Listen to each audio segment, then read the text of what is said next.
Welcome back, folks. It's another great day here on Valiant Renegade. Make sure you hit that like, hit that subscribe, hit that notification bell. Share this sucker out on the social medias. And do leave a comment before you head out today. Because this is where Hollywood comes to get put through the business and financial lens of reality.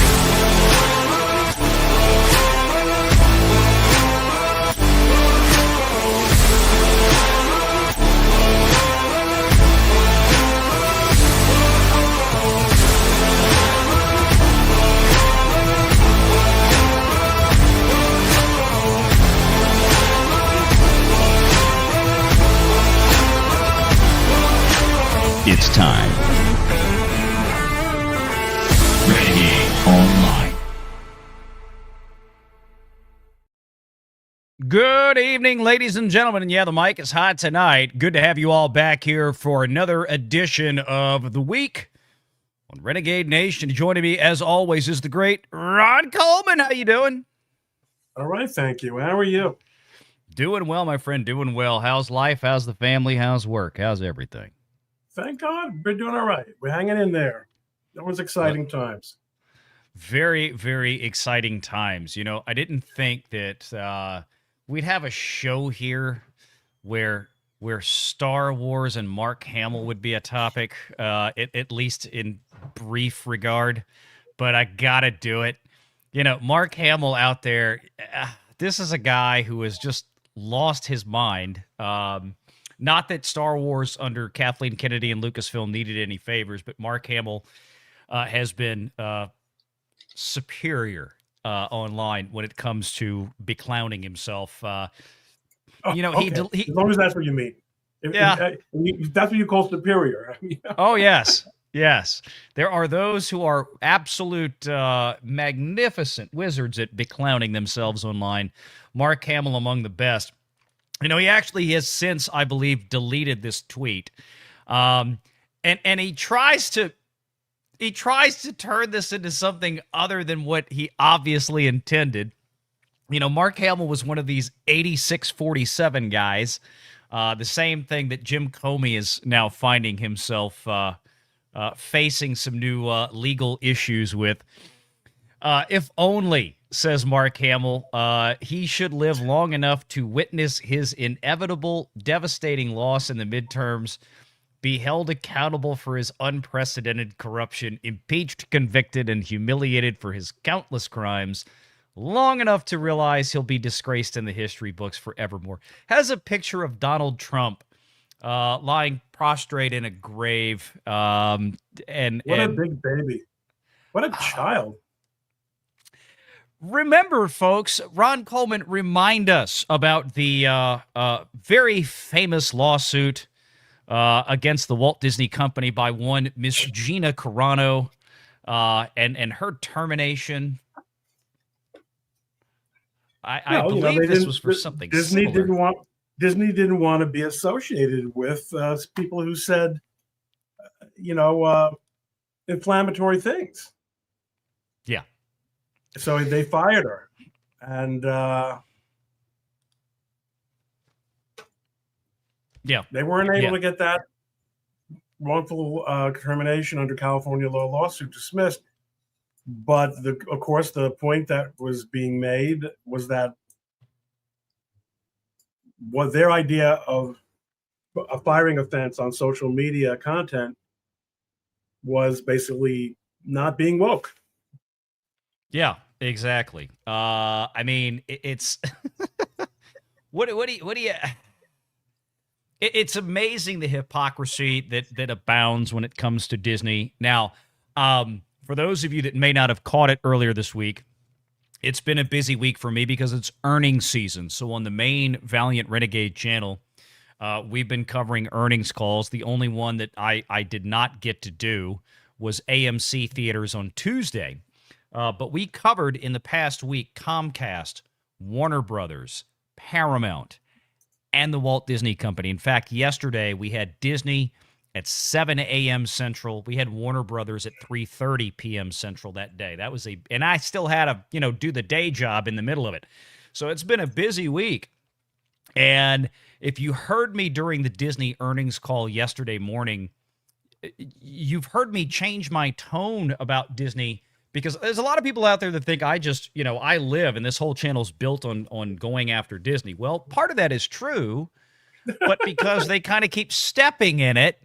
But yesterday I said, look, we got a new guy in there, Josh D'Amaro, okay? The new CEO.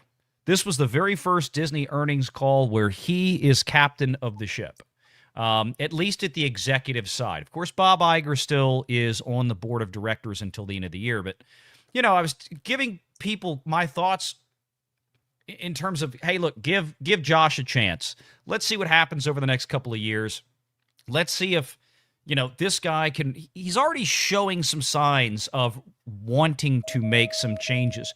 And we've seen that with some of the stuff at Star Wars. But to the point here for this show, this kind of activity, Pedro Pascal, all these guys, they continue to post these kind of things talking about, we hope basically an individual is going to die.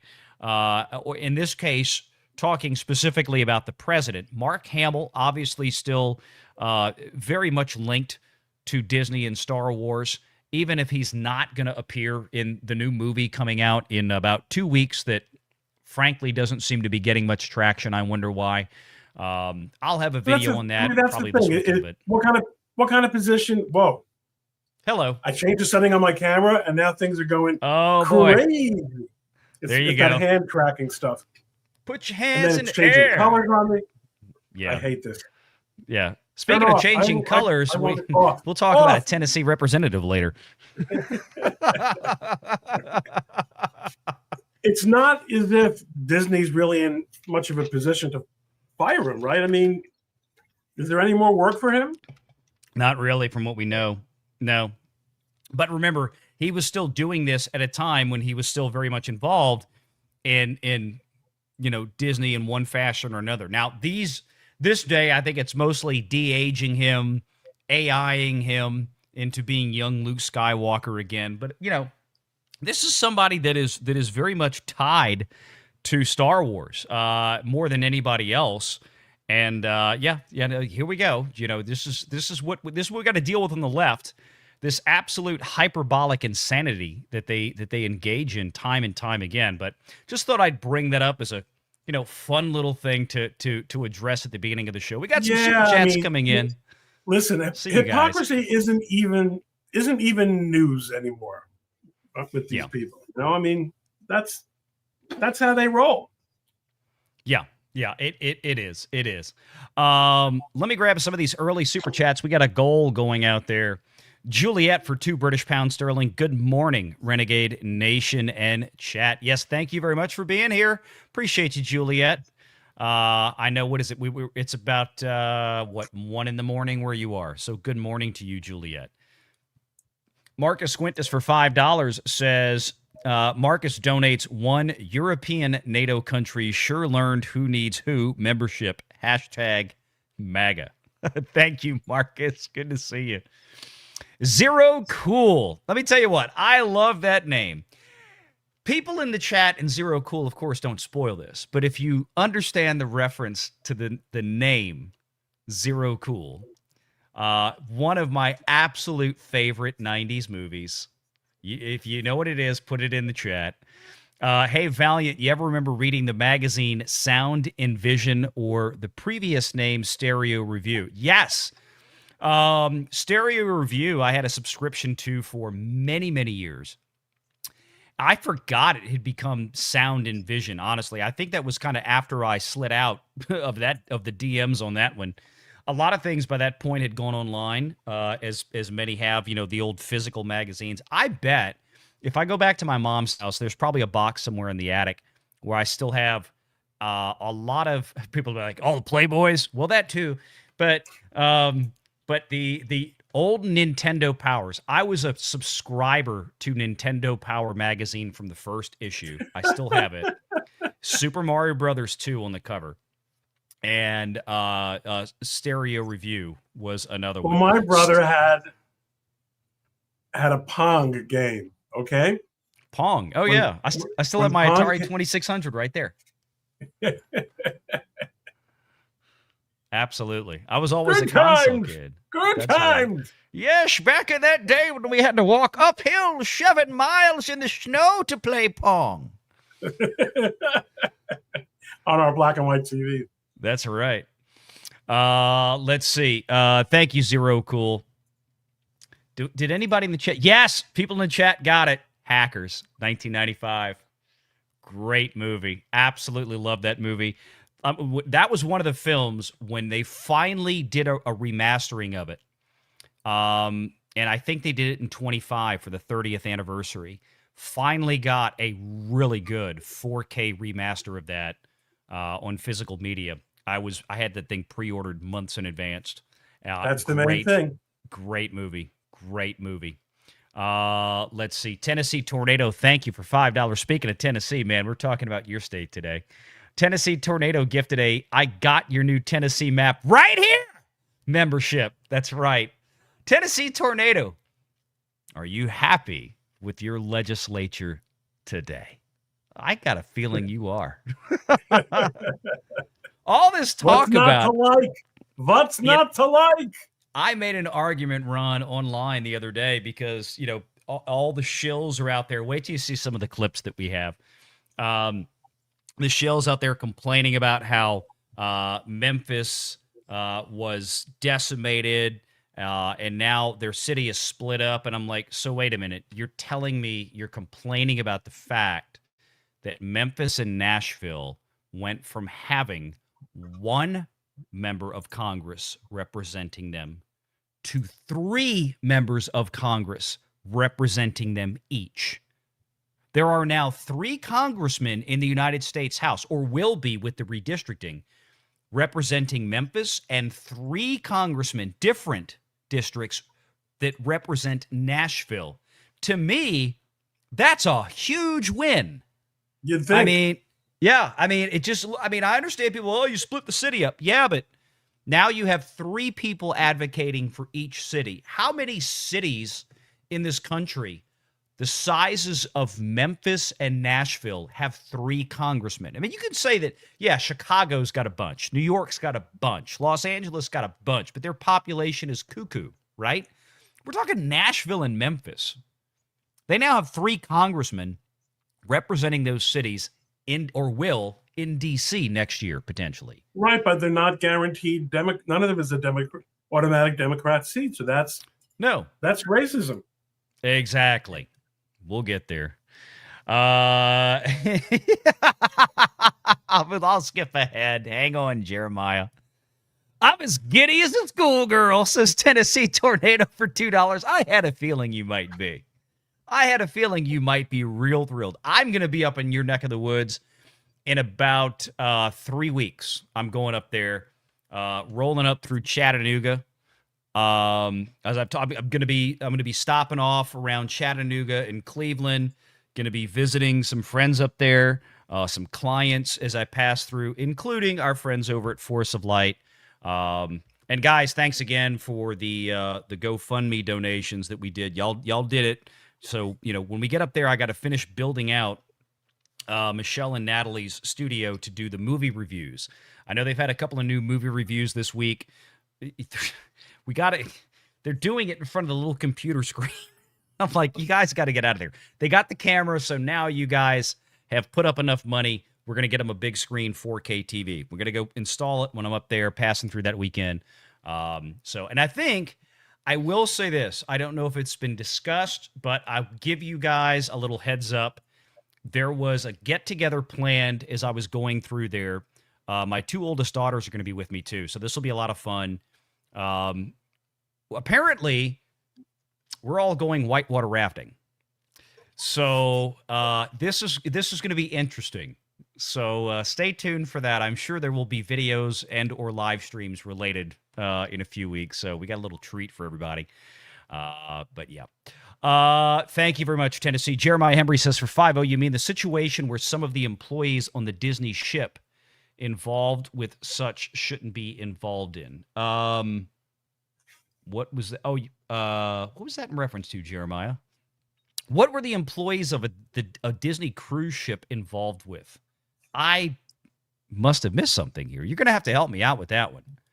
Marcus for 5. These clones ain't loyal. Watched Kiadi Mundi die. Now can't slap it no mo. That's right. Base Windu. I don't know if Ron has seen those, but I don't know if we'll play that on the show tonight. It's kind of not for this channel, but I'm sure Sunday it'll be back. I love the fact that you guys love those videos from Neural Derp and AI I'm a Jedi. Man, they are doing some outstanding work. All right, let's dive back into it here because we've got a bunch of stuff to go through, and I kind of didn't know where to start. I feel like let's do some funny kick here. Can we start? We haven't done an AOC reaction in a while. I think we need to do an AOC reaction. Ron, are you up for this? This is great. There's a certain level of wealth and accumulation that is unearned, right? You can't earn $1 billion. Ron, have you ever made any money in your career that you didn't earn? I certainly haven't, but then again, there is a level. There's a level. There's a level. There's a and level. I've never been anywhere near that level. Yeah, there's a level. So already it seems like everyone in Congress, for example. Yeah, there's that. Okay. Ron, there's a level of money that a former taco waitress just can't earn. She thinks you have to get into the billions. Yeah. To be getting money and accumulation that's unearned. But I can think of 536 people. Yeah, right there. Who are not only several of whom are billionaires. Yeah. Who have reached that level. I know. Somehow Bernie Sanders keeps telling me he's not one of them. With his 5 houses. 3 of which the Clintons bought for him. So I guess in that regard, yeah, he reached a level that he couldn't earn anymore and then had the Clinton Foundation allegedly, help him out. So we'll see. There's a certain level of wealth and accumulation that is unearned, right? You can't earn $1 billion. That's right. No. You just can't earn that. That's exactly correct. You can get market power. Science thing. Just look that up in any science book. Yeah. And you can't. It is like matter and antimatter. Yeah. Or exceeding the speed of sound. Yep. You can't. It's Star Trek level shit. It's you can't earn $1 billion. It just can't happen. Or you can break rules. You can do all sorts of things. You can abuse labor law. Yeah, you can break rules. Yes, labor law. Yeah, you can abuse labor laws like the Walt Disney Company did with Gina Carano. Oh, I'm sorry. Yep. You can pay people less than what they're worth. Oh, there's that. But you can't earn that, right? No. And so that's another you have to create law of physics that you can pay people less than they're worth and they come back the next day. Yeah. How do you do that? But somehow, who are these people? You get to be a billionaire by doing this. Billionaire. Yes. $1 billion. You can pay people less than what they're worth. Yep. But you can't earn that, right? Wait, and so she's talking you have to. She's doing a podcast. Yeah, okay. It's open. We know what we think of those. Yeah, it's exactly. They're all trash, including us. I'm sorry. Yeah, look, the microphone says it's open. So I'm guessing that's the name of the podcast. I bet it is. Yeah. I bet it is. Yeah. It's open. Yeah. There's a hooker joke in there. create a myth This gets that edited out. This gets since you edited. didn't earn that, you have to create a myth of earning it. There's a I love the deep sigh into the microphone at the end of this. You know, you can't earn $1 billion. So you have to create a myth that you did. That's why she doesn't accept any money from George Soros No. or any other payers of less than their worth people. Yeah. Any of that. Nope. I mean, what does she think of Tim Cook? You know, big Democrat, just retired as CEO of Apple. What about the guys in California and Silicon Valley that for years, billionaires, multi-billionaires that have funded campaigns like hers, that have taken her from being a bartender and a taco waitress. Well, but what she would say is these people came by their money and wrongfully. They did. I'll say it. I'll say it right now. But they're doing the right thing with it. They're part of the club, Ron. They're doing the right thing with it. They're making sure no one else can ever earn it. That's just it. They're part of the club, so they get excused. It's the same thing like I brought up Bernie Sanders earlier. And this is what fascinates me with people like AOC.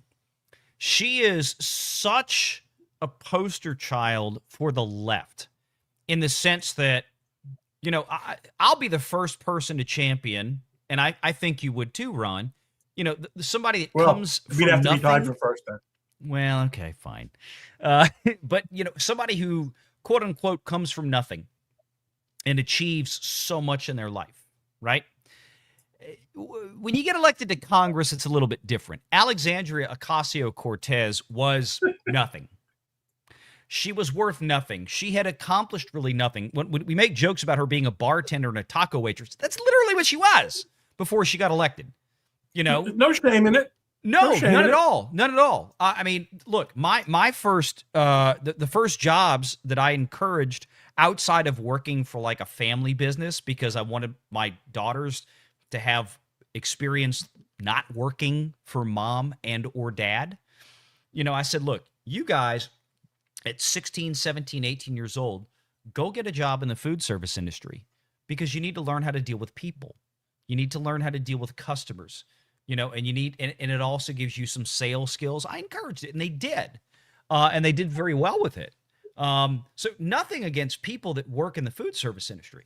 My point here in saying this is with AOC, her experience in life, what she's saying here is that, you know what, I went from A to Z very quickly, meaning, you know, I was a waitress in a restaurant and a barmaid, and then all of a sudden I was one of 535 members of Congress.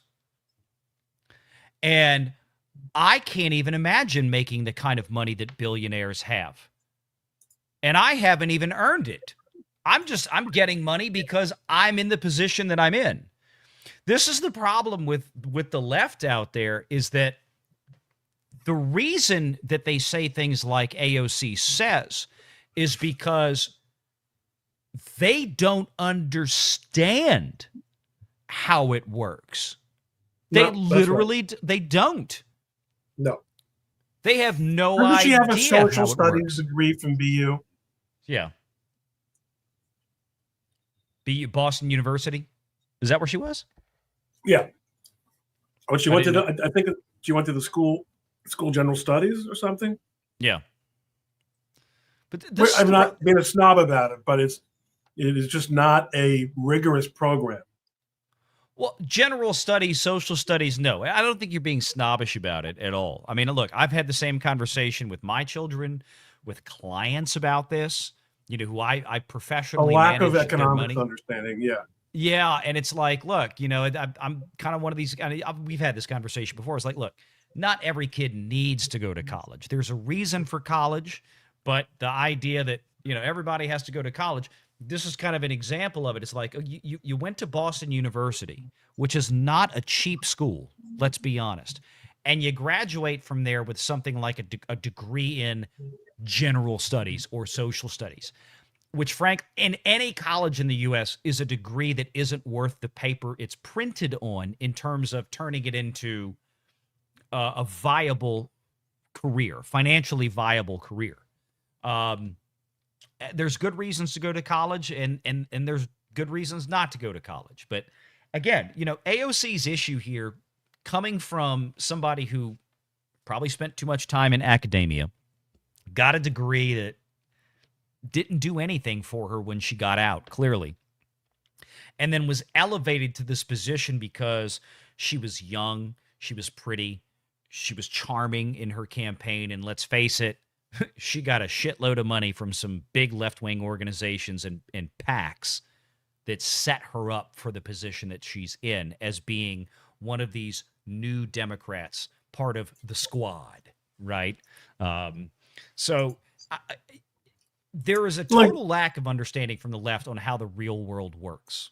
So, all right, let's now pull out my arrogant Ivy League and your arrogant Wall Street attitudes and say, let's say no, she does understand it, because we can say that and still believe, as I do, that she would say these things anyway. She's not expressing her heartfelt belief and her, an analysis that she's come to. She is repeating talking points that have been focus grouped and generated by Democrat consultants in order to achieve certain political fundraising and other goals that, as a retail candidate, someone who's created, as you pointed out, by the social justice Democrats, that's her job. It is. It's to foster resentment. That's what leftists always do. Is their stock and trade is resentment. It is, and that's part of the problem out there. Whether it's a complete lack of understanding or willfully ignoring facts out there, or maybe a combination of both. But that's what you get with this. This is what always comes down the pike at some point or another. Couple other news items I want to get to before we talk about Tennessee, because I have so many little video clips related to the Tennessee situation. Last week, this whole thing with the Supreme Court decision that came down, there's a lot of southern states that are now undergoing legislative processes to do their own house cleaning, as it were. Tennessee, obviously, Alabama, South Carolina, I believe, is engaged. Florida did their thing several days ago. But one of the things that maybe got a little buried is, and I don't know if people really caught on to this, I think this is going to perhaps wind up being bigger news down the road. I don't know, Ron, if you want to comment on this, but a federal judge today ruled that the Trump Department of Justice can officially keep 600 plus ballot boxes that the FBI seized in Fulton County, Georgia. This is the Fox News report on this. Let's take a listen real quick. FBI agents are going through materials found today during a search of the Fulton County, Georgia election office. That search is said to be related to the 2020 election. Correspondent David Spunt has details tonight. What would that be? Brett, good evening. FBI agents are still on site at the records warehouse for the Fulton County, Georgia Board of Elections. The matter is sealed before court, meaning details are limited, but we can report this is related to the 2020 presidential election. Sources tell Fox News that agents retrieved documents, phones, and computers after a judge signed a warrant. President Trump has long made Georgia, and specifically Fulton County, a target of his complaints relating to the 2020 election. Shortly after that election, Trump spoke to Georgia's Secretary of State, Brad Raffensperger, and said he needed a 11,780 votes to win the state. At the time, Raffensperger said he felt pressure from Trump and denied any widespread election fraud. He continues to deny it to this day. Now, Fulton County District Attorney Fani Willis brought state criminal charges against then former President Trump and others in 2023 for conspiracy to overturn the election. But her prosecution was eventually derailed completely after it was revealed she had an intimate relationship with the top prosecutor on her team, and it could have tainted the case. Late last year, a judge dismissed the case in its entirety. Now, Brett, last month, the Justice Department sued Fulton County, Georgia, seeking access to 2020 voting records after state officials allegedly failed to respond to a subpoena. Fox News has learned the head of the FBI's Atlanta field office was recently forced out in recent days, but it's unclear, Brett, if this is all related. Thoughts, Mr. Coleman? The federal lawsuit was frivolous if the judge were not himself actually basically sympathetic to the Democrats. You're talking about the lawsuit brought in by Fani Willis. Right. This is Abby Lowell and Norm Eisen. They would have been sanctioned. This was a frivolous lawsuit. The idea that you can sue the government, that you can ask after a magistrate has issued a warrant in connection with law enforcement investigation to seize materials, that you can file a civil claim to demand that evidence back is mind-boggling. It's mind-boggling. The judge tried to, as you recall, the judge tried to dodge making a decision in this case because by sending it to mediation. There was no chance of mediation here. There is no, the plaintiff in this case was the clerk of Fulton County who didn't even have standing. It's not his personal property or hers. It's just, the whole thing was preposterous from go. And ultimately this judge, did his job and wrote the opinion that should have been written quite some time ago. This should not be a story because when the FBI, can you just imagine if you could just sue and say, I want my stuff back? I mean, the example that that Branca's always giving. Right. When it's in evidence in a criminal probe. Yeah. It's like the bank robbers say, I want my mask and my gun back. Yeah. Can I have the money back that I stole? Yeah. Mind-boggling. But just think of how scared they are of what's in there. That's what my question was, and that's what I was about to ask you. Was okay. So they've got this, we've got the chain of facts up to this point, and of course, just like the Democrats spent 4 years or whatever the hell it was, going after Donald Trump for Russia. Right? The PP dossier, the Christopher Steele dossier from the Perkins Coie law firm via the Hillary Clinton campaign, all that stuff. They spent years doing that. They've spent years since then talking about how Donald Trump was an insurrectionist and January 6th, and he tried to overturn the 2020 election and blah, blah, blah. So now the FBI is actually saying, we're not done with this because we still believe something was wrong here. And we're going to finish conducting this investigation. They've gone ahead and they've seized 600 boxes of ballots, from what it seems like, and they specifically targeted Fulton County because, as I remember, Ron, correct me if I'm wrong, Fulton County, being one of the principal counties that encompass the city of Atlanta, was the county that came out the night of 2020, 10 o'clock that night, and said, we've got to shut down the count. One of many key counties in key swing states that came out and said, we've got to stop counting the votes because of something. We're going to bed. We got tired. In the case of Fulton County, they said we got to stop talking because a water main exploded in the building. And if I recall, there was a picture that was put out in the next day or two showing like a small leak from the intake valve of a toilet in the men's bathroom, you know. But obviously, the count went on. They said, we're stopping the counting. The media and most of the staff left that night, but then the count continued effectively, allegedly, in secret, you know, away from the eyes of the people that had a right to be there to witness it. So now they're gathering up these boxes. Counsel, where do you think they're going with this? Where do I think the FBI is going with this? Yeah, where do you think they're going to take this? They seized these 600 boxes of ballots. Speculate for a moment of what they may be planning. What are they investigating here? What They're investigating whether these ballots are on the appropriate paper, whether they have some of them, I think a large number of them are mail-in ballots. Yep. Whether they have the proper signatures. In other words, all the things that are supposed to demonstrate both authenticity and chain of custody have to be preserved. Yeah.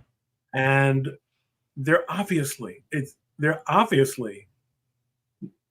going to find that they haven't been, and that some of them are on the wrong kind of paper.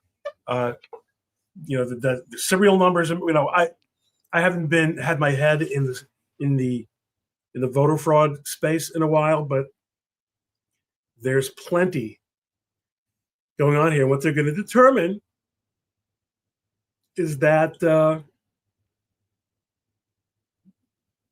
Georgia election was the presidential election in Georgia, and probably numerous other elections were fixed. I mean, if you're coyly trying to get me to say that, I got no problem saying that. Well, okay. Let me put it another way. My understanding has always been, at least anecdotally, and as somebody who's not a lawyer, but as somebody who has, been in the professional world for 25 years, I'm not a know-it-all, but at the same time, I know enough to be dangerous. I've always understood that, generally speaking, if the Department of Justice, short of it being a complete political witch hunt, but typically speaking, if the federal Department of Justice brings down indictments, which we don't have yet here, but they've executed or they've obtained a warrant, they've executed the warrant, generally speaking, they don't do these things unless they are highly confident in their theory of potential criminal activity. Does that make sense? Well, yeah. I mean, that you have to you got to convince a judge, at the very least, right? That there's probable cause for you to get that search warrant. That's exactly what happened.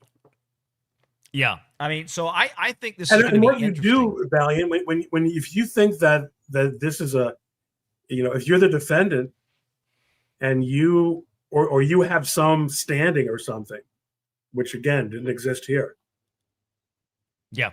And you believe that warrant was improvidently issued, then you attack it in the criminal proceeding, not by bringing another lawsuit, a civil lawsuit, seeking a return of documents and things. I mean, it's give me my evidence of criminal activity back. So keep your eye on this one, folks, because a lot of the news today, especially on X, and this is why I brought this up, a lot of the news today on X politically flying around has been about congressional redistricting in certain states. And I felt like this kind of flew a little bit under the radar, but it's big. And there's going to be, because, I mean, look, we all remember election night 2020, and though there have been, in some cases, some legal proceedings that said everything was fine, all is well, blah, blah, blah, whatever. A lot of folks out there questioned the veracity of some of those decisions out there, feeling like, why are you well, we know dancing we saw around it. this? A lot of folks out there question. Everyone knows it was a fixed. Because I know how YouTube is, Ron. That YouTube is a sensitive little bitch.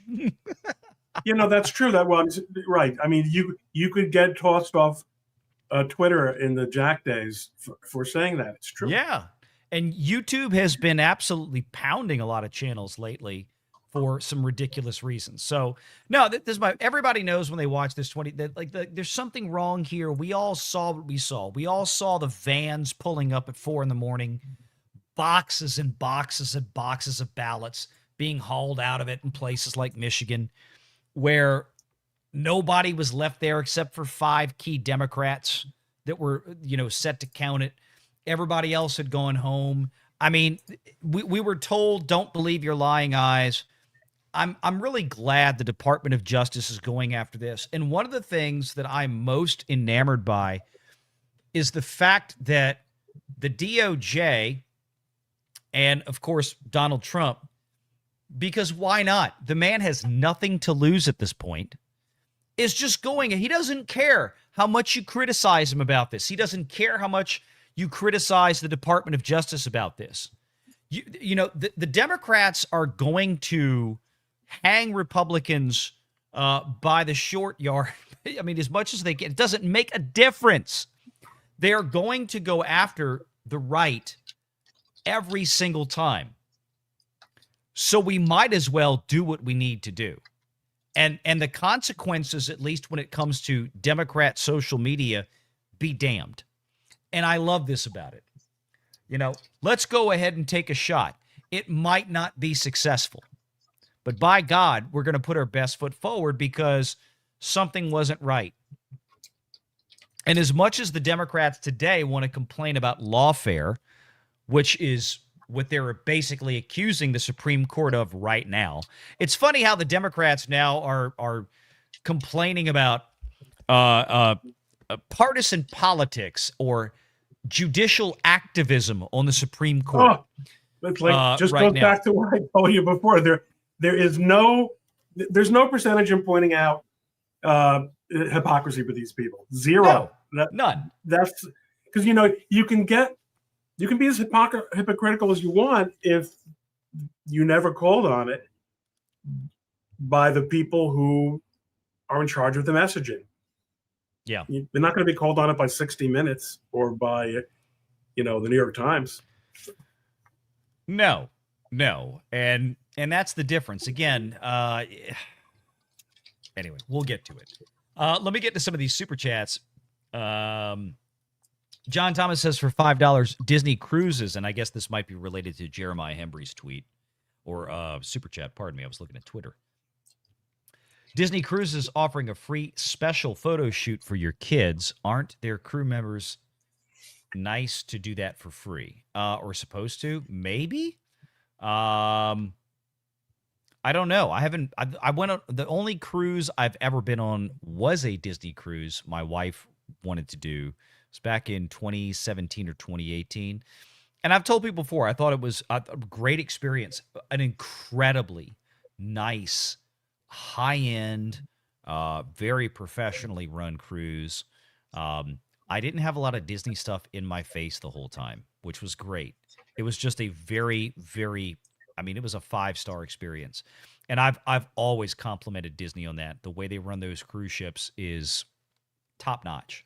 I really do have to give them credit for that. Bad News Badger for 50 Danish krona. One of my 2 ravens told me the first black female sheriff got in trouble with the law. It's funny you mention that, Bad News. Yeah, from my hometown.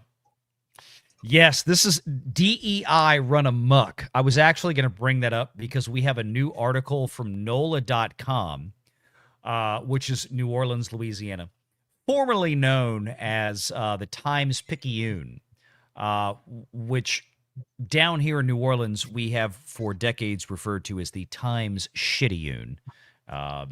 So, yeah, we'll get there. Sean is out there, and he threw down 10, count them 10, gifted Ron Coleman memberships out there. Oh, thank you, John.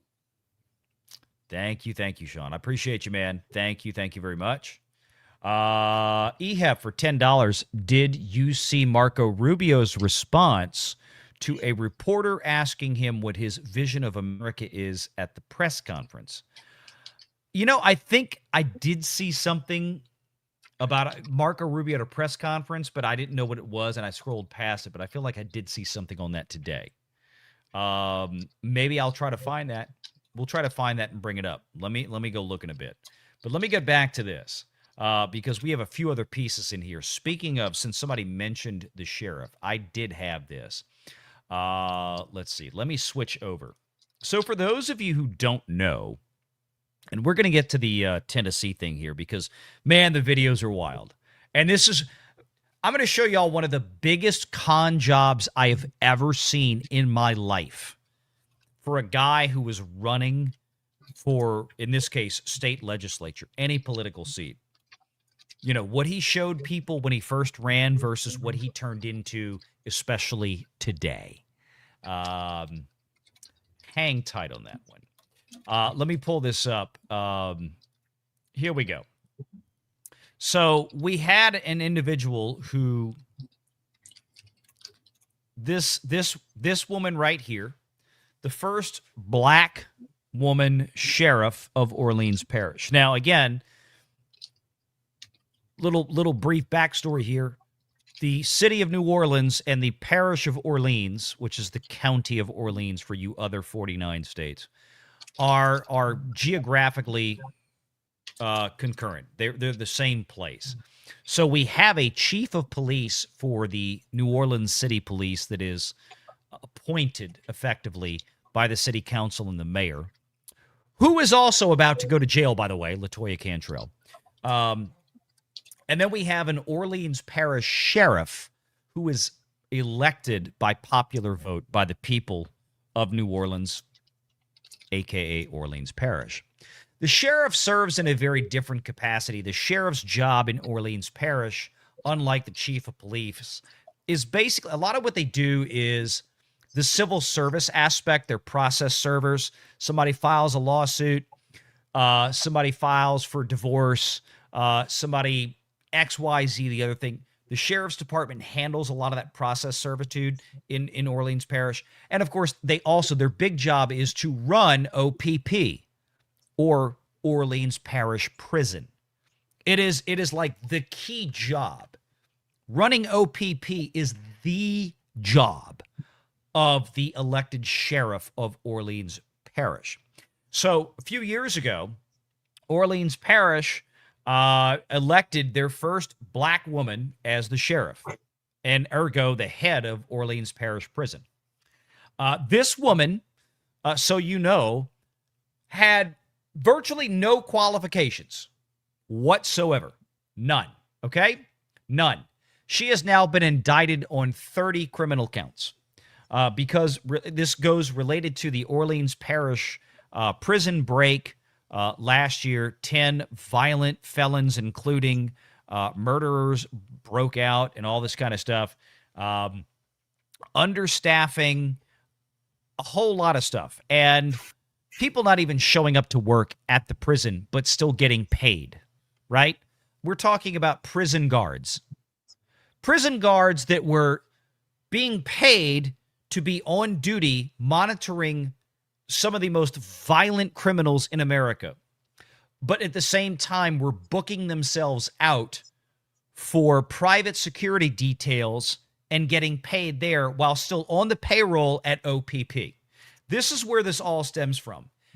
And by the way, one of the guys who actually stuck around to be on duty at OPP is one of the guys that turned the water off so the criminals could rip the toilet off the wall in the bathroom and break out through the wall of the prison and escape. So this is all in evidence. This is the New Orleans. And Will Sutton, this columnist for the Times-Picayune.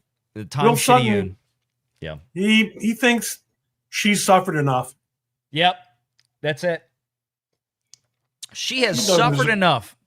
Orleans Parish Sheriff Hudson, lost her job, she doesn't deserve an indictment. This is exactly why when you let Democrats run cities, they go to shit. Because of attitudes like this from Will Sutton. Say what you want, he says about former Orleans Parish Sheriff Susan Hudson, but I think the sheriff's gig is the toughest elected position in the entire city, and she had a bad hand. So, okay, so now we have, just to be clear, the two highest elected positions in Orleans Parish, Mayor of New Orleans, Sheriff of Orleans Parish, are now both under federal indictment and probably going to prison. Both are black women that were either not from New Orleans and or had no qualifications or experience to do the jobs they were in. Let's just make this clear. Both of which were heavily backed by George Soros. Just like Jason Williams, District Attorney of New Orleans. Now, Susan Hudson was hit with a 30-count indictment. Louisiana Attorney General Liz Muriel conducted an investigation. Sorry, state indictment, not federal in this case. Conducted an investigation mostly focused on last year's jailbreak. She got 14 counts of malfeasance in office, 3 of filing or maintaining false public records. This has to do with the payroll. 3 obstruction of justice, and 10 conspiracy charges based on those alleged crimes. By the way, if you want a great breakdown on this, I am going to once again highly recommend and absolutely commend the great Nate the lawyer, who not only months ago, Nate had a fabulous set of videos on LaToilette Cantrell. Yeah, he was really... Oh, and he lit this chick up, Susan Hudson, last week. I think that video is now well over 1 million views. If you want to see somebody break this down great, Nate the lawyer, outstanding on this. Outstanding. Her chief financial officer, Bianca Brown, who is also a black woman for the case of, just putting this all together for the story, was also indicted. She was hit with 20 similar counts. Okay? So the CFO of the sheriff's office and the sheriff, basically the 2 highest ranking people in the Orleans Parish Sheriff's Department, both hit with 24 or more counts of criminal activity here. The 23-page indictment has 0 specifics about what Hudson and Brown did. I would argue that point.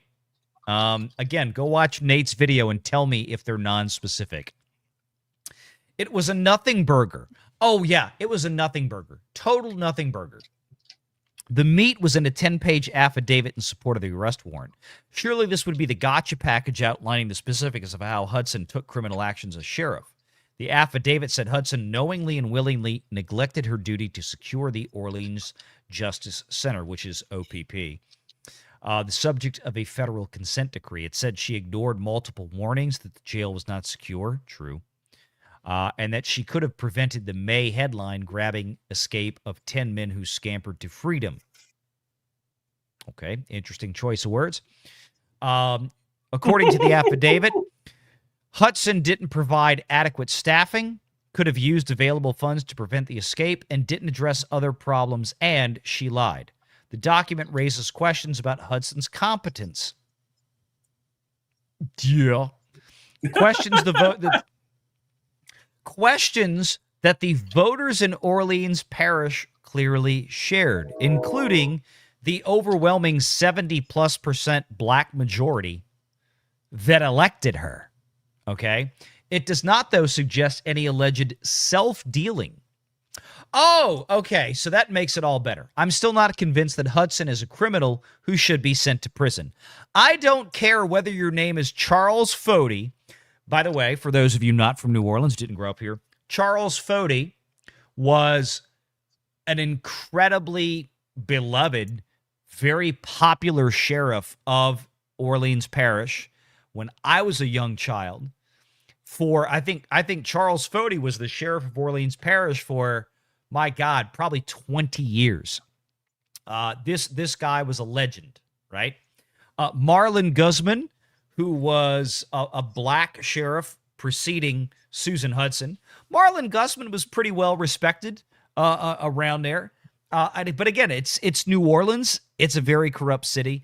So Susan Hudson or Michelle Woodfork, if you run and successfully win the right to oversee security for civil and criminal courtrooms, court judges and personnel, attorneys, defendants, and others, serve eviction subpoenas and notices, and of course, run the Orleans Justice Center, you're going to be a target. Ron Coleman, what this guy is saying is that if you simply volunteer to be elected to a position and then really shittily do your job, you might wind up being a target for conviction. Does he have some reason to believe that the people who targeted her are people that she arrested or served writs on? I doubt that very much. No, does that seem really unlikely? Yeah, well, I think the problem is because Liz Morrell, our current our current attorney general in Louisiana, who succeeded Jeff Landry, who is now our governor. Jeff Landry was the former attorney general. Liz Morrell, you know what? This is racism because she's a white woman. This is what this article is getting at. Liz Morrell is a white woman who is the attorney general of the state of Louisiana, and she's now going after the first black woman sheriff of Orleans Parish because white girl racist. This is, if you know the time shitty like I do, this is what this is about. And of course, Liz Morrell has also been hot in the news the last couple of weeks with the Calais decision, because Liz Morrell is the one in charge of advising the governor's office, Jeff Landry. No, stop the election. And she's the one that went out and made sure that federal courts agreed that, yes, we have to stop the congressional elections right now. We cannot proceed because they have been adjudicated as being racially biased. So Liz Morrell, not very well loved by the majority population of New Orleans right now. So we get these kind of articles. Charles Fody served for a long time, had a good tenure, faced challenges, had opposition. Yes, he did. Lost the seat. Also, at the time that Charles Fody lost the seat, two things. Racial politics in New Orleans had hit warp drive. So when Fody finally lost, he'd been sheriff for 20 years. The guy, I think Charles Fody was like 65 years old when he finally lost re-election for sheriff. And the politics in New Orleans had shifted to a point where basically, and whether you like what I'm about to say or not, I don't care, but it's the truth because I've been here for almost 50 years.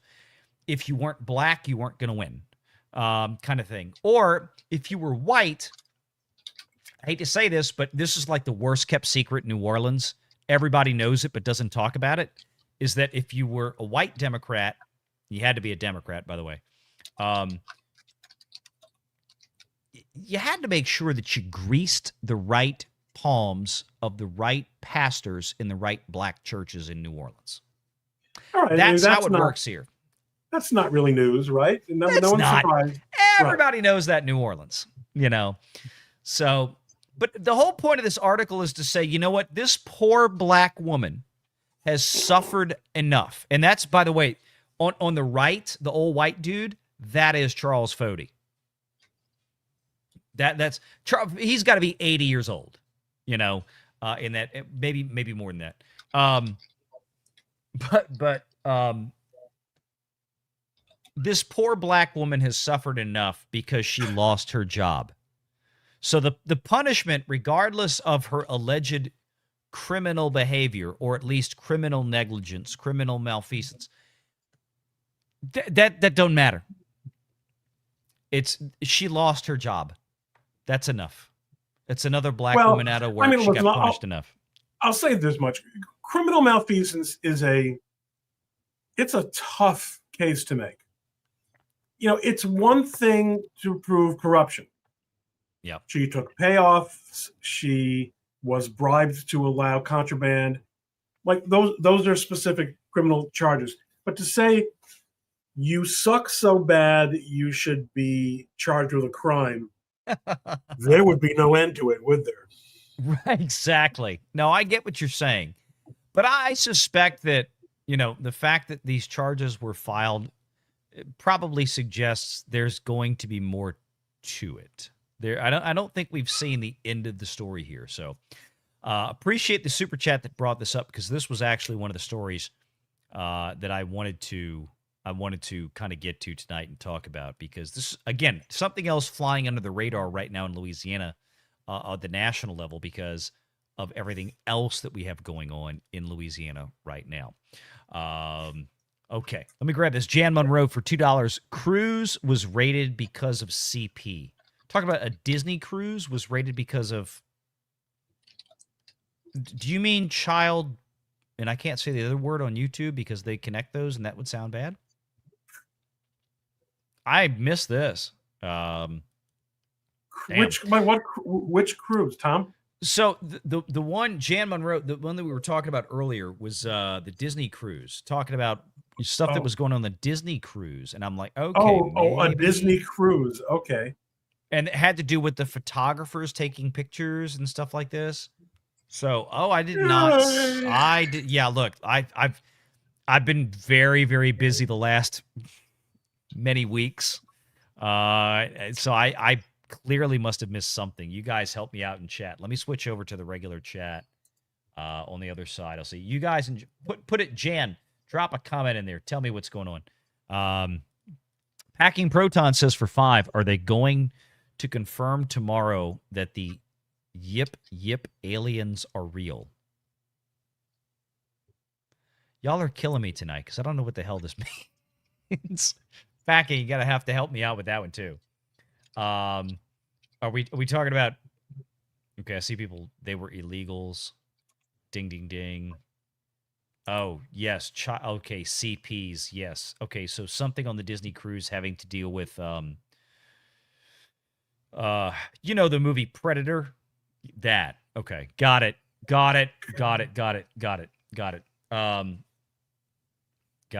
Okay. Thank you.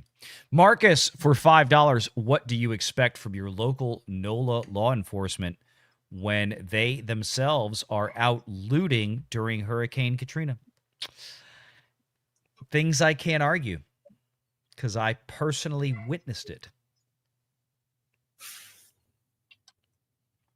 I was there.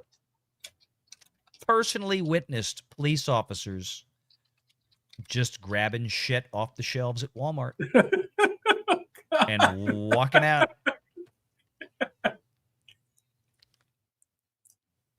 But all that was fake. Remember all the stories after? It's like, oh no, none of that happened at the Superdome and the convention. None of it happened. None of it. It was all fake. It was all. It fucking happened. Okay. It fucking happened. I'll leave it there. Sean says for $2, got to go, not feeling well. See you guys. Love you. Sean, oh God, go home, get well. Go take some rest. Good to see you. Thank you for your support tonight. Thank you for sending in the gifted memberships on Ron Coleman's channel. Much appreciated. All right, let's get back to this. We got to talk about the Tennessee stuff. Let's get into this because there's so much funny here. I got to scroll back because I saved so much. By the way, I'll do this real quick because I forgot I had this one. Speaking of another goofy conviction, I don't know if you saw this one, Ron. Let me flip back over to the Chrome tab with the audio. Bexar County, Texas. Oh, yeah. It's official. Oh, yeah. The first openly gay judge. Of Bexar County, Texas, Rosie Speedlin Gonzalez. So Speedy Gonzalez has been banned for life from ever serving on the judicial bench again after she unlawfully ordered an attorney to be handcuffed. Good riddance to DEI, says Eric Daughtry. She's now been signed a formal agreement providing for her she has now signed a formal agreement providing her resignation and a lifetime ban. This is like in Texas, Bexar County Court at Law Judge Rosie Speedlin Gonzalez has agreed to resign immediately and accept. I mean, that's a face, guys. That's Wait a minute, face. but you blew past the name. Speedy name. Gonzalez. Speedy Speedlin Gonzalez. Speedy Gonzalez. I was making a joke. Speedy Gonzalez. I mean, it's great. Law Judge Rosie Speedlin Gonzalez has agreed to resign immediately and accept a lifetime ban from judicial service after multiple misconduct complaints. In a formal agreement with the State Commission on Judicial Conduct, the first openly LGBT-identified judge in Bexar County said she is, quote, official. I'm sorry. She looks like a Colombian gangster. I was like, I didn't know. Oh, God. And formally resigned her judicial duties effective immediately, while the commission said the allegations, quote, if found to be true, could result in further disciplinary action. The case centers on a December 2024 courtroom clash in which Speedlin Gonzalez allegedly ordered attorney Elizabeth Russell handcuffed, telling a bailiff, quote, take her into custody and put her in the box. Prosecutors have since moved to dismiss related criminal charges in the interest of justice. The agreement says Speedlin Gonzalez does not admit guilt, fault, or liability. Yeah, because here's the thing. We can't go after her because she's a lesbian. Again, Democrat think, right? Because she checks boxes, because she hits all the boxes. She sure does. Yeah, that's right.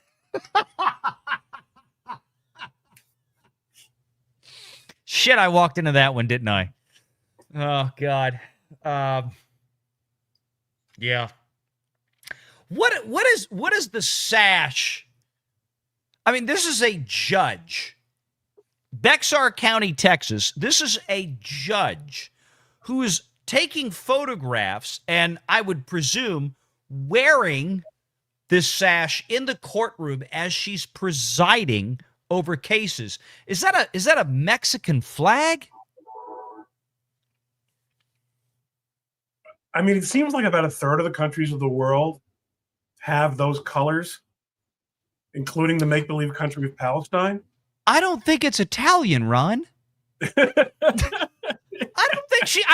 don't think she's stumping for Italy.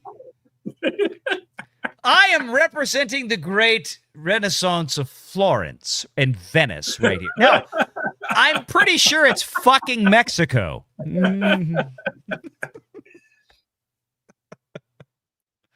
I mean, what a winner! But she seems to have. I was gonna. I don't want to use. She seems to have gone down a lot easier than that. Yeah, she could have started with something other than gone down. Oh, I can't believe you picked that up. What's wrong with you? I'm a sick man. Then that judge who told the illegal immigrant to escape through her, the back door, and fought it. Don't say back door. Well, is that a thing? I don't really know how these people, Oh Lord, I can't. I didn't mean to pull a rug out under from you. Yikes. Yeah, I mean, guys in chat, ladies in chat. I mean, guys. This is an old joke with this. There are porno lesbians and there are real life lesbians. This is one of the latter. Okay, not a porno lesbian. So yeah. Anyway, I thought this was an interesting story because we keep seeing, and I guess this is the point. I get your thoughts on this, Ron. You get these women of color out there, and there's a lot of great, well-qualified, non-white women out there doing great work. I'm having conversations with clients all this week. People out there on my main channel and probably here on Renegade Nation have heard me extol how much I adore Lisa Su. I think one of the best CEOs on Wall Street, bar none. Lisa Su is the CEO and has been for many, many years of Advanced Micro Devices, AMD. They just had another bang out earnings call this week, up 20%. I've had clients in AMD since it was like $4 a share. It's now $430 a share. And AMD, you know, one of the big chip makers out there, Lisa Su, amazing work. There are plenty women and women of color out there doing awesome work, kicking ass out there. Clarence Thomas, black man, one of the most brilliant Supreme Court justices out there. But we've reached a point in the last few years where, especially in certain areas of the country, where just like the sheriff of Orleans Parish and all this, let's be honest, LaToya Cantrell, the mayor of New Orleans, you got somebody like this out there. You got a lot of judges. You've got a lot of elected positions, appointed positions that seem to be getting filled on nothing more than DEI bases. I mean, just, hey, what's your qualifications? Well, I was a woman of color. And we wind up with crazy all the time. And yeah, look, there's plenty of white guys out there that sit a judicial bench that are terrible at their job. We joke about Bossberg all the time as a federal judge on here, who is atrocious as a judge. But I mean, you keep looking in and you going, what? This is the real dysfunction of DEI. It's not just, you got somebody out here who comes in with a political agenda who was appointed because, hey, we need to have more women. We need to have more non-white people in these positions. And they keep getting convicted, or they keep getting thrown off the bench. I don't know what it is, but it's giving men, women, white, black, Hispanic, Asian, it's giving everybody a bad name. For the people who truly want to do a good job, who truly are qualified, you get people like this who are, frankly, nothing more than an LGBTQ mafia showpiece put into this position that ruins it for everybody. Am I crazy here? No, not at all. And here's the thing. Before Obama, an American could really feel that we've really done so much to get past the old bigotry. I mean, people really, there's really lots of opportunity, and we have these programs in place where, you give a little extra boost to someone if they come from a disadvantaged background. And in the last 20 years, it got pushed into this entitlement where even the traditional criteria for achievement became associated with, in and of themselves, became prejudicial. It just, Yeah, I just, it's obnoxious beyond belief, but there we are.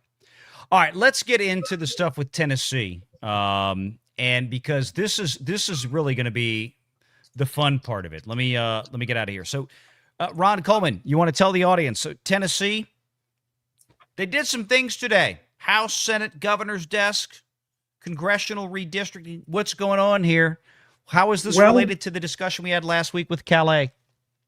Because of the Calais decision, states with Republican governments are getting rid of their minority, minority districts and passing new congressional districts, as they are entitled and in fact required to do under the United States Constitution in order to comply with the Calais decision. One of those states is the red state of Tennessee. And, it is a form of unlawful rebellion for protesters to walk through the Capitol after somebody opens the door for them on the inside. But Left-wing protesters can do anything in any state house anywhere Oh and God, we sleep got soundly video. in their bed that night. Yep, we got video of that. Let it rip. That's the worst part of this. Let's get into it. So Tennessee today, and I have been, monitoring and chronicling what's been going on. So I'm gonna scroll back here. There's so many little video clips. It's crazy, honestly. I was a little beside myself on this one. Not the Rachel Ziegler stuff. This will be, oh God. We'll get to that one Sunday. I might have gone too far back. But here's the deal. So Alabama, this happened today too, just by the way. Democrats now enraged nationwide after Alabama's GOP state senators rammed through a redistricting bill in the middle of a dangerous tornado, sirens blaring, freaking patriots passing it during a tornado. The South is filled with MAGA ready to fight instead of helping Dems in the midterms. And there's okay, so here it is right now. They cloturing us right now. So this is what they finna cloture us now. When they say they have a report from rules, so this is the cloture motion. So just as a heads up there, just to give you a piece, it's not just Tennessee, but here we go. This is Tennessee. This was Tennessee today. We're going to talk about one specific state legislature, a state legislator as well in Tennessee. So here it is.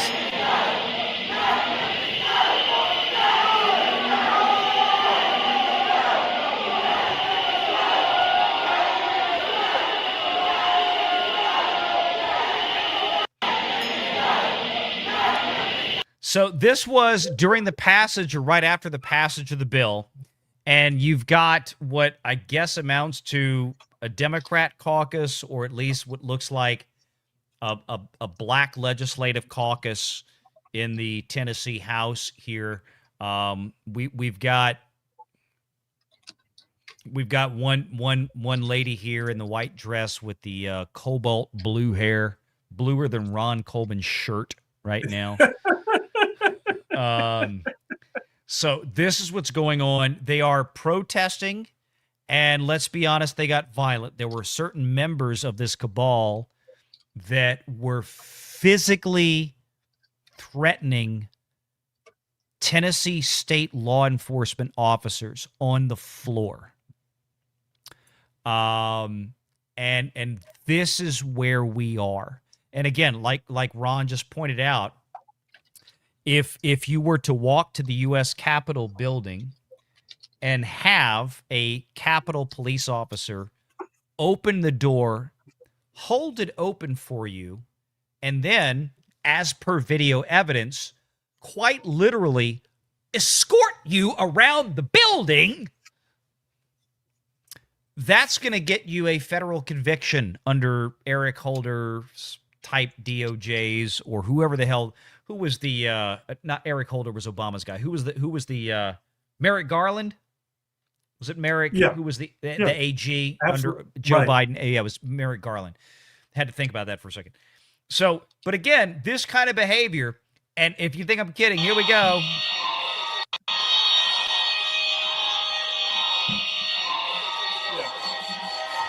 I 64-25-93 President outvoted. House Bill 7003, having received a constitutional majority, I hereby declare it passed without objection. The motion to reconsider is tabled. Leader Lambert, you're recognized. Leader Lambert, you're recognized. Thank you, Mr. Speaker. The rules be suspended for immediate introduction and consideration of H.R. number 22.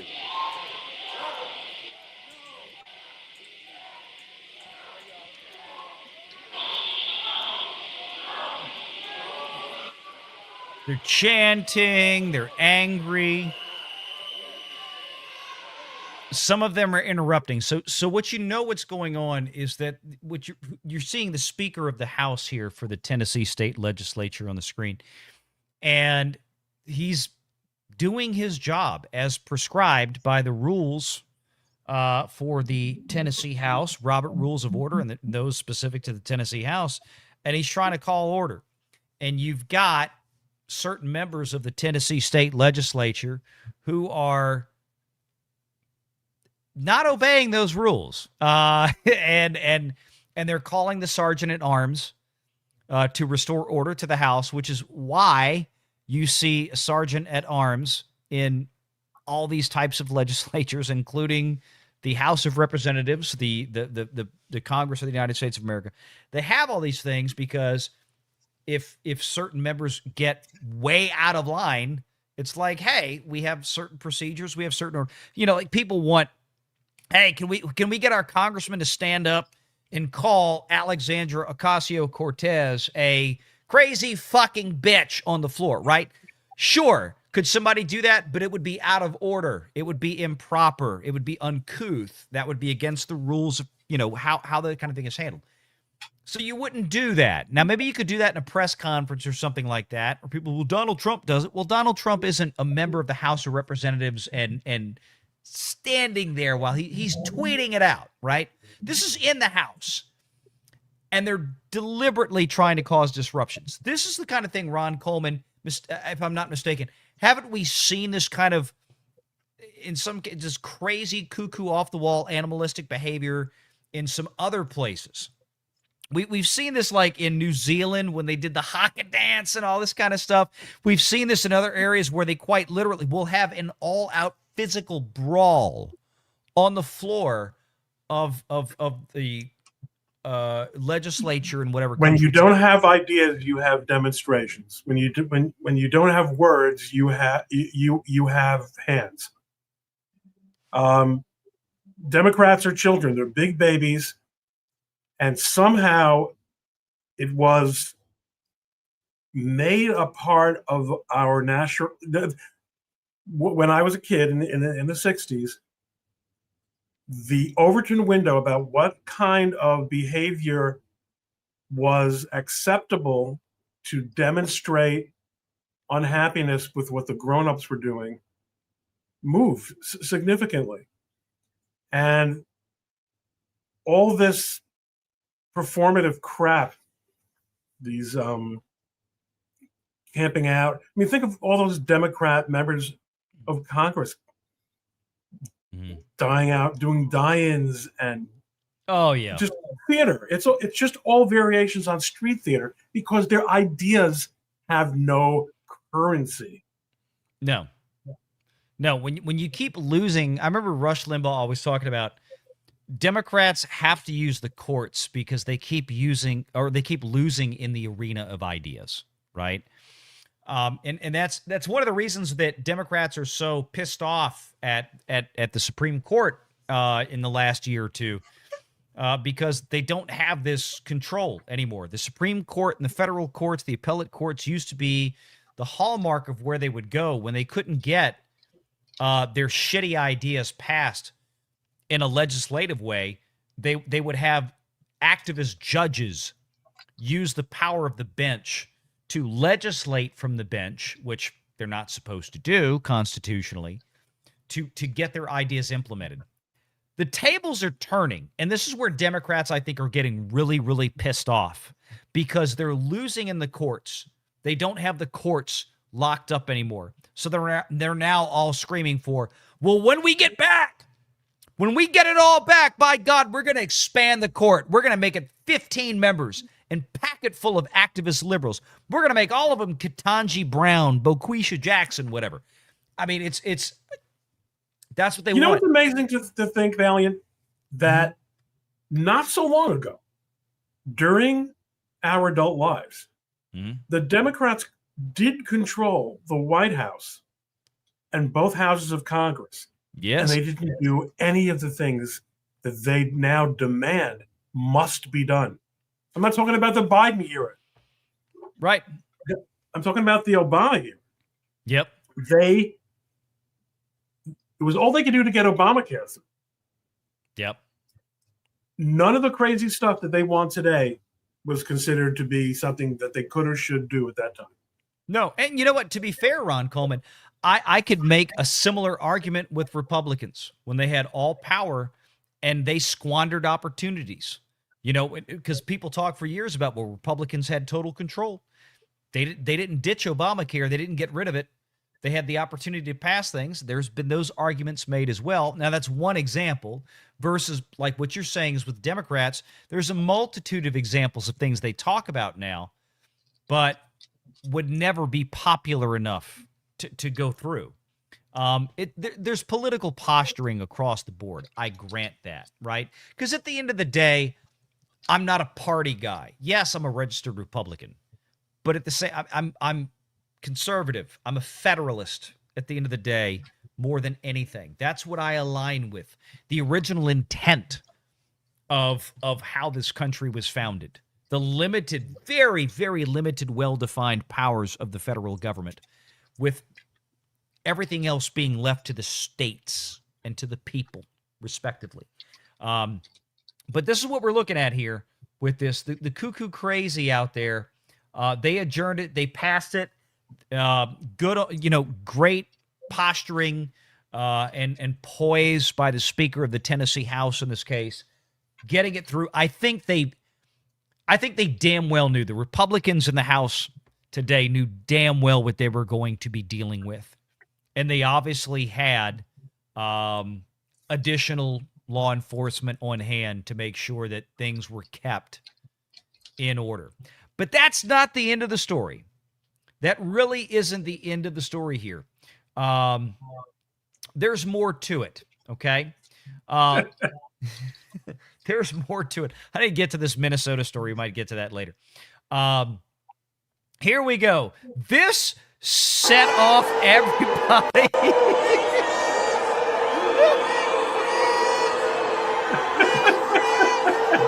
This guy, wait, let me get his name. I think it's, what is it? Todd Warner, Republican representative for the great state of Tennessee in the Tennessee House of Representatives. Representative Todd Warner triggered leftist protesters. This is Nick Sorter, so obviously he's having some fun with this, in the state capitol by draping himself in a Trump flag and walking into the chamber.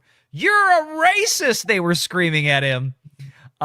This is great. Look, I love the fact that the Republican side is done being nice and taking the dick punches over and over.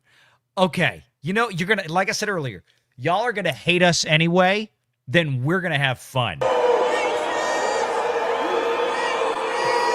Look at this guy. Racist, racist, racist. Captain Dreadlocks, not happy.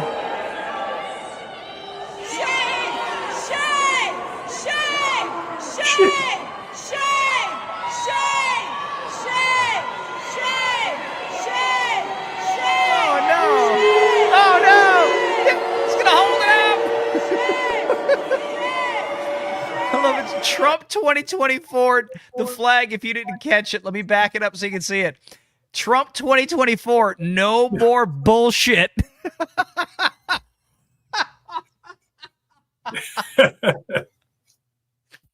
This is great.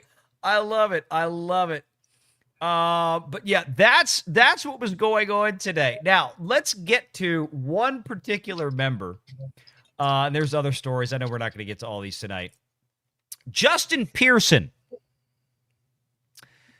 Justin Pearson, Ron, I don't know. Have you seen the post today? You know who this guy is? Yeah. Okay. Justin Pearson is a member of the state legislature for Tennessee.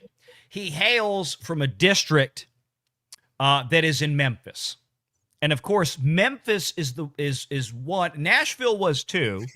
That was redistricted to now have 3 representatives in Congress, United States Congress, instead of 1. And of course, the reasoning behind this, Ron Coleman, was what? Why did Tennessee redistrict? Why did they? Yes. Because it's against the law to have a race-based congressional district, and they had to get rid of it. Which is deliberately why the district that encompassed Memphis was drawn, which I might add did not include really all of the greater Memphis area. It was specifically carved in to the urban Memphis area, a lot of which was left in its place or designed, at least in recent years, to be a black majority district. So they're moving past this. Before I get to this, okay? Hold on, let me play this one first. This will set it up so much better. It's a couple of minutes here. I'll be right back. I'm going to run to the restroom real quick, but I want y'all to listen to this. Okay. Because this is perfect. This is Justin Pearson today on the House floor. Minutes. These maps are racist tools of white supremacy at the behest of the most powerful white supremacist in the United States of America, Donald J. Trump. I think y'all can see where we're going with this shit. If you didn't catch the hint, he was laying down. Here we go. Memphis is the most beautiful place on the planet. It's the place that raised me, my brothers, my parents, my grandmothers, and where my ancestors' bones rest. And what you are doing today is eviscerating the only Black majority congressional district in our state because we are majority Black. We are here because this Republican Party has to seek to steal elections and seats because the president and the party have refused to address the pain, the suffering, and the struggling of everyday Tennesseans. This is about attacking, targeting, and cracking District 9 into pieces for more political and racial dominance and white supremacy in the state of Tennessee.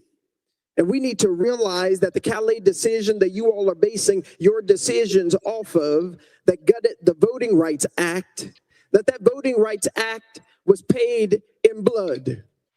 Ron Coleman, we talked about this last week, and you brought up a very, very poignant piece here. Thank you. That was the Voting Rights Act gutted by the Supreme Court, or was it affirmed? It was interpreted to reflect the words in it, as opposed to what some judges thought would be a better idea than the words in it. In other words, Ron Coleman, did the Voting Rights Act... Am I like Charlie Brown? Charlie Brown.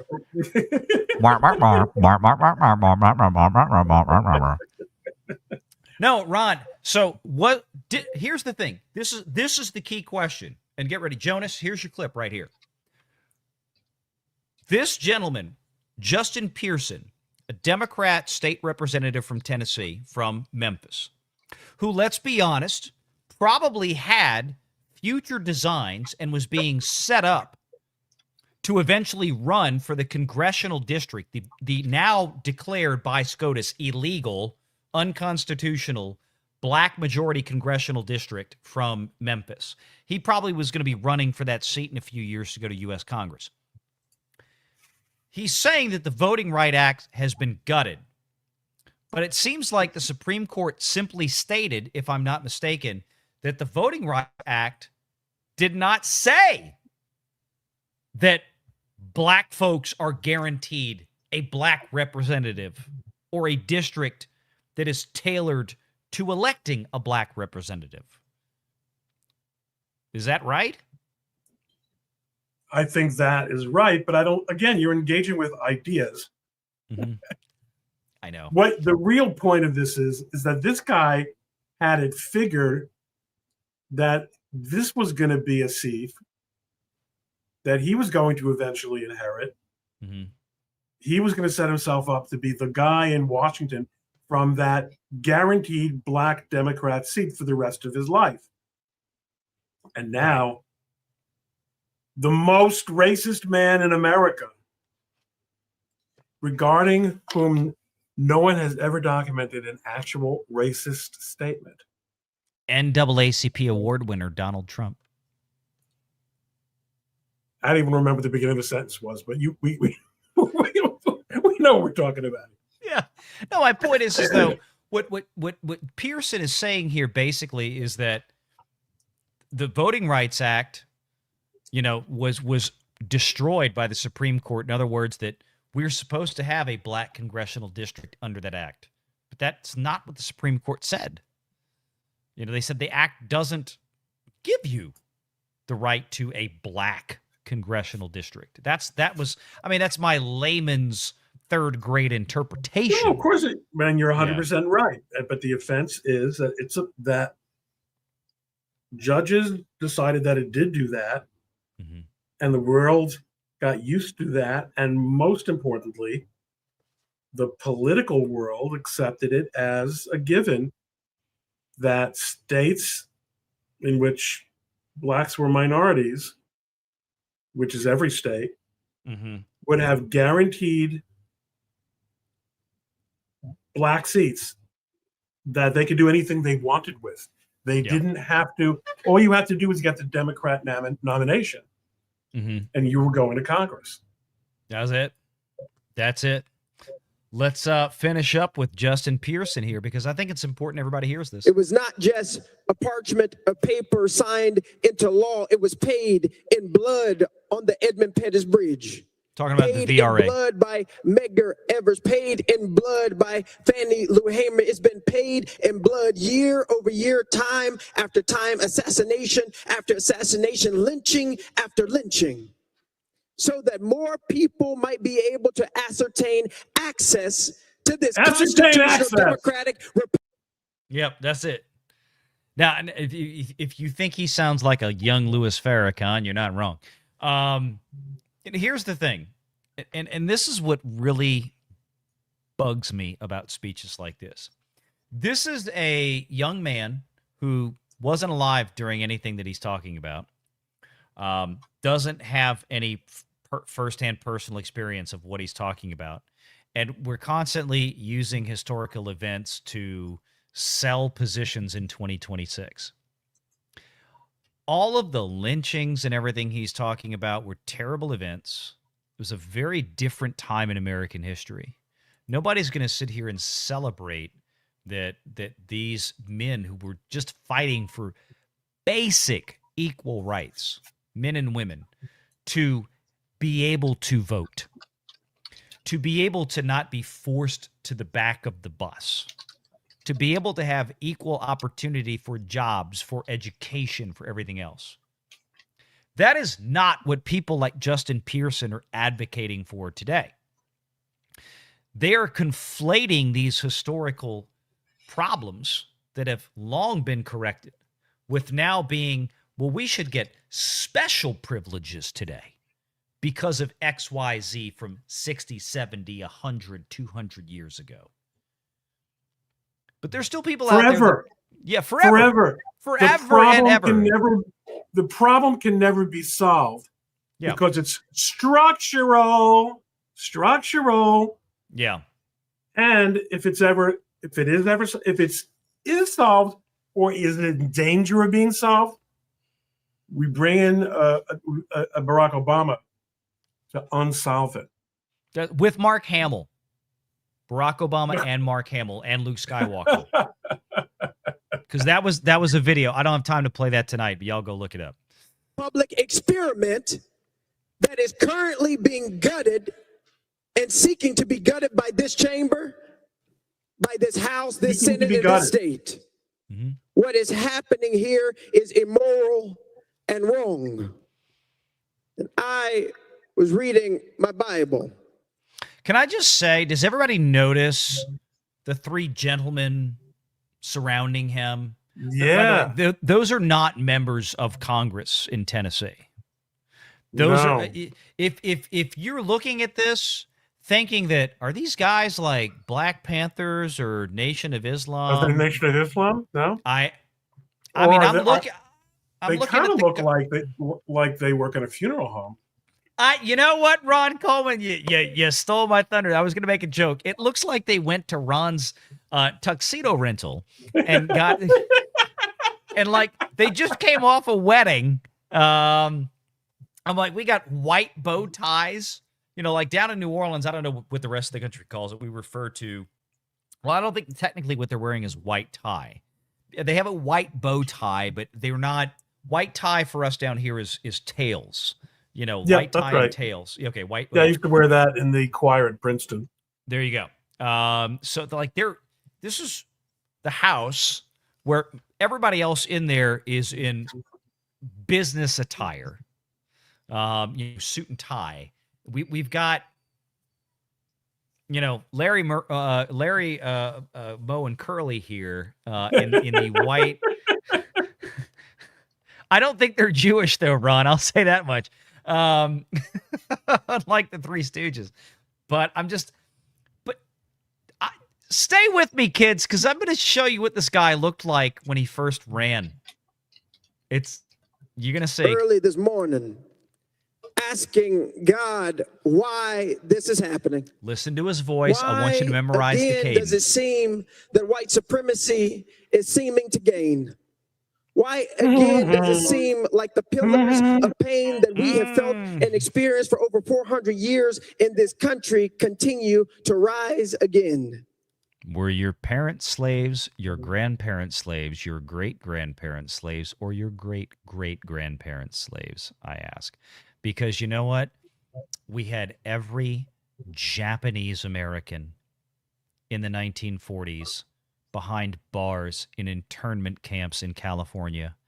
And it took them about 1.5 to 2 generations to break out of that and become some of the wealthiest, smartest people in this country. Maybe there's something wrong. And whispered in the words of this Bible and in the words of those ancestors that have gone before us is just these simple words: we're still here. We are still here. This nation, this state has legislated and legalized the worst things in humanity, including our enslavement, and we are still here. Right in this country, where as one black woman. Yeah, it's like he's talking like he was just out there picking cotton for the white man yesterday. I mean, it's like maybe on the Democrat plantation. I grant you. Say your clancestors enslaved. Oh, your clancestors. Oh, my God, he said clancestors. Denied us of our rights, called us 3/5 of a person, and yet we are still here. You put us on cotton plantations and tobacco plantations. You denied our human rights and our right to exist as children of God, and we are still here. You destroyed Tulsa. You killed and lynched black folks on Poplar Tree. Shelby County, Tennessee had the most lynchings of anywhere in this state where you're taking this district, and we are still here. You've had 3 strikes laws, mass incarceration, denied us of who we are, and we are still here. And today you'll take the only majority black district from us. But I want you to know, and I want my nephew, sons, and the future to know, no matter what you do, no matter how much you try and break. Yeah. If you speak up a little. I know he's so soft spoken. Make us and make us bend and make us quit. We will still be here. What? Where are you going to be though? They still be there. Oh, he slammed. Drop the microphone. Drop the mic. Okay, let me tell you what. There's people out there in the audience right now are saying that, my God, he's from Memphis. I get this. How did this dude get elected? Right? How did this dude get elected? By the way, there's more. Let me show you this. Boy!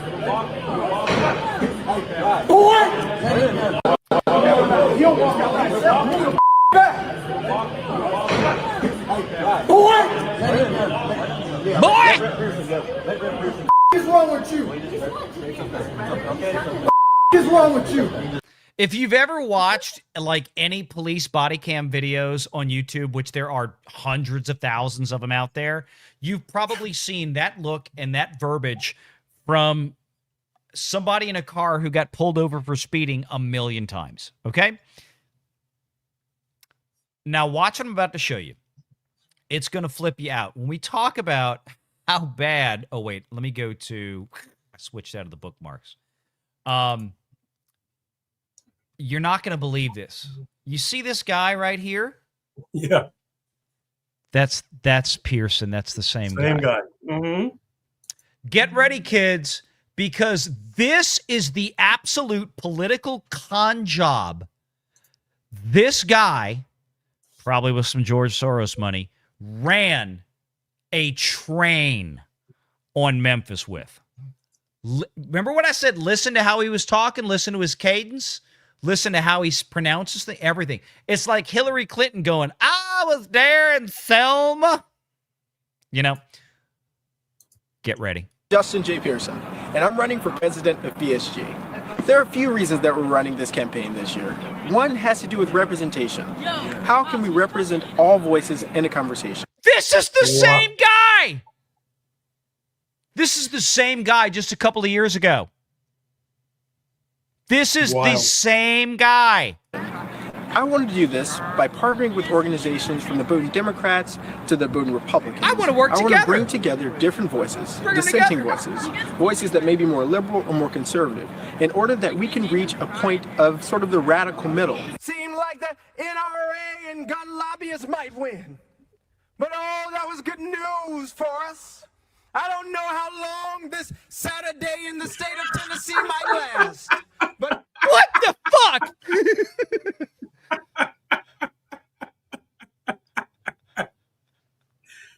Wow. This is the biggest political con job I've ever seen in my life. And again, this is the same guy. Yeah, I want to bring together Republicans and Democrats, sitting there in his, pretty light blue, Ron Coleman colored blue Oxford shirt right there. And he's sitting on the ground. And look, let me go back. Watch. This was look, he's sitting on the ground in his Oxford shirt. He's got his business suit on, clean cut, smart, very articulate sounding young man. And he's starting his political career just a few years ago, sitting on the ground. And look at this. Watch this. Watch. Let's go forward a little bit more. Oh. That's a lot of white people he's talking to. Well, when you're talking to white people, you got to talk like a white people. Maybe the what we're seeing now is the real him. Maybe there was no transformation. He was just doing a bait and switch. I'm thinking that myself, because he went full Louis Farrakhan. I mean, he went total Nation of Islam. It's like, look, I'm running for this, I'm running for that. And then as soon as he got it, look, he grew the afro out. He put on the, what is it called? Is it dashiki or something like that? Put on the African garb while he's in the house. Completely 1,000% different speaking voice, cadence, dialect, tone, everything. Went from just talking like a normal, smart, sharp kid, young adult, to doing the whole, I was down in Selma. I was like, oh God, here we go. So one of these two things was fake. And Ron, you said, maybe he was always like this. I think he's the next Jasmine Crockett. Yeah, that's right. That's what's up. Because remember, this Fake wasn't the shit. way. This wasn't. Yeah. He's following the Obama formula. Yeah. And now he sees that wouldn't cut it in the Democrat Party anymore.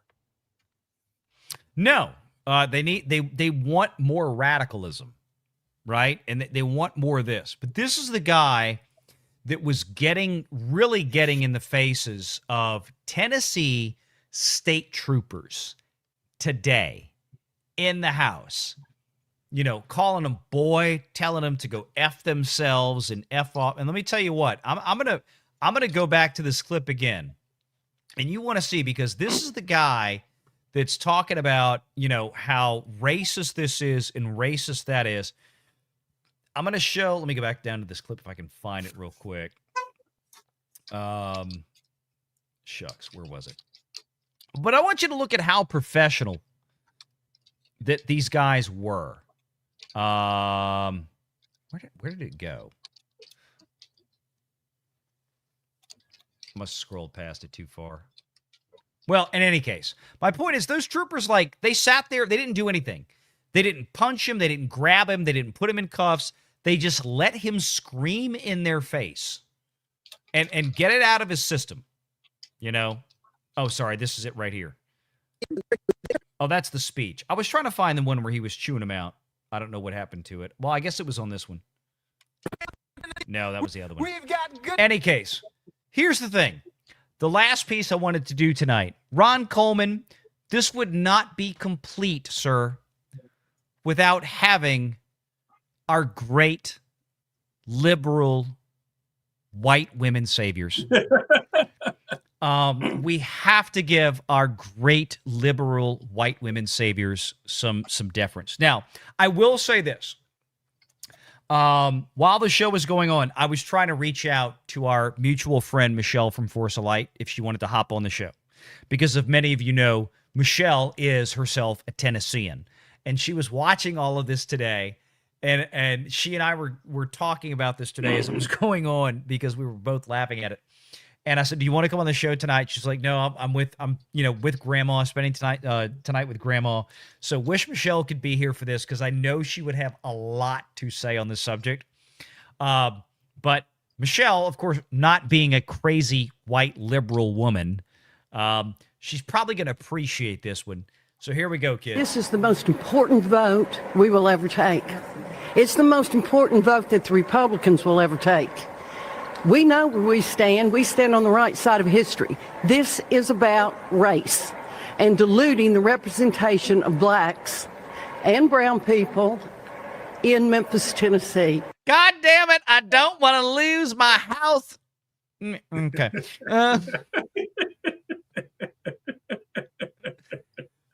I'll put it this way. This chick right here, she could less afford to lose her house than she could afford to lose her Botox injections, okay? Look at that forehead, kids. This chick is tweaked up. This is serious. This is gravely serious for people. People fought, died, were tortured for the right to vote. And so for Ron Coleman, is anybody taking away the right to vote? As I mentioned last week, not only are they getting and retaining the right to vote, they now have to vote for candidates who have to deliver something to them if they want their vote. That has not been the case because of the minority-majority districts. And to remind everybody in the audience, the city of Nashville and the city of Memphis will now each have three congressmen representing them each instead of one. 3. There was 1 for Memphis, 1 for Nashville. That was 2. There are now 6. 3 for Nashville, 3 for Memphis. the world needs to be watching this, because what is happening today will happen to the rest of the country. But ultimately, the biggest frustration from Memphis residents I speak to is you have to remember every single black legislator that has ever gone to Congress from Tennessee has come from the former District 9. Former District 9. And who was the representative in Memphis that would have gone to District 9? Justin Pearson. What's that? Can't hear you. Justin Pearson. Imagine that. Yeah, imagine. He was very mad today. He was super angry because he thought he had an ace on the hole. He was walking out calling Tennessee state police officers, boy!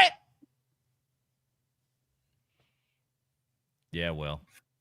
The concern here is if that district is carved up, that just won't happen again. And again, it's just one of many things that are frustrating voters here in this moment. The large crowd of people gathered outside of the Senate chambers right now as lawmakers there begin discussion or continue debate over this legislation and prepare for a final vote any moment now. Like, I want to remind you, Chris, some of the conversations we're hearing inside that chamber room, one thing people have pointed out is with the new design of this map, you're going to have areas of Memphis, which I will remind you, a predominantly black city, the final place Martin Luther King Jr. delivered his speech before his assassination, sharing a district with an area like Pulaski, Tennessee, a small farm town 200 miles away that is the birthplace of the KKK. In addition to the historical and cultural significance there, it also speaks to what state lawmakers are pointing to as an the birthplace of the KKK, founded by Democrats, by the way. Operational flaw with this plan. How can a congressional representative effectively speak to the needs of an urban center like Memphis, as well as a smaller farm town 200 miles away? You know what? They're acting like this doesn't exist anywhere else in the country. Look at places like fucking Wyoming. I mean, there are, look at West Texas. My God, Ron Coleman, our friend out there on YouTube, Brandon Herrera. Look at the West Texas district that he is set to take the stage on. It's massive. It's way more than 200 miles across. It's from San Antonio out to East Jesus. I mean, it really is. They're acting like this is a travesty and is unprecedented and doesn't exist anywhere else. There's a district in Louisiana that even after redistricting this year is unlikely to significantly change, meaning you're going to have a representative that is going to be the congressman of Hammond, Louisiana, which is 45 minutes away from where I am, that goes all the way up to Monroe, Louisiana, which is 4 hours away. This is not uncommon. And that district existed like that in Louisiana before Calais last week. It's not going to change that radically. This is nothing new. These are all talking points. These are all aimed at the base. It's all about the fundraising. That's it. That's all it is. But it's not going to work. Democratic fundraising is not going well. It does not seem like that. And maybe that's your buddy out there, Harmeet Dillon, that is putting a dent behind the scenes. She's not in charge of the what is it called? The fundraising arm, Blue. What is it? Oh, Act Blue. Act Blue. These guys were taking funds from all over the country. Taking donations from all over the world. Oh yeah, foreign donations, and the money was being used for all kinds of scammy crap. Mm-hmm. That's going to come to an end. Oh yeah. I know. I'm going to play this. I'm going to play the white chick one more time because this is too good. Going back to talking about the judge in Bexar County, Bad News Badger asked for 50 Danish krona. Are you even sure that thing is a woman? I don't want to misgender anybody. Coopster for $2. Are we at AI judges yet? God help us. Packing protons for $5. Come on, Valiant. I tagged you in a classic Sesame Street Yip Yip Alien song the other day. Yip Yip. Oh, I know what you're talking. Okay. I'm sorry. I check X rarely, but more than a couple of times a day. So things get buried. So forgive me for that. I got you though, Packing. Thank you for the support, man. Always appreciated here. Packing for $2 is that...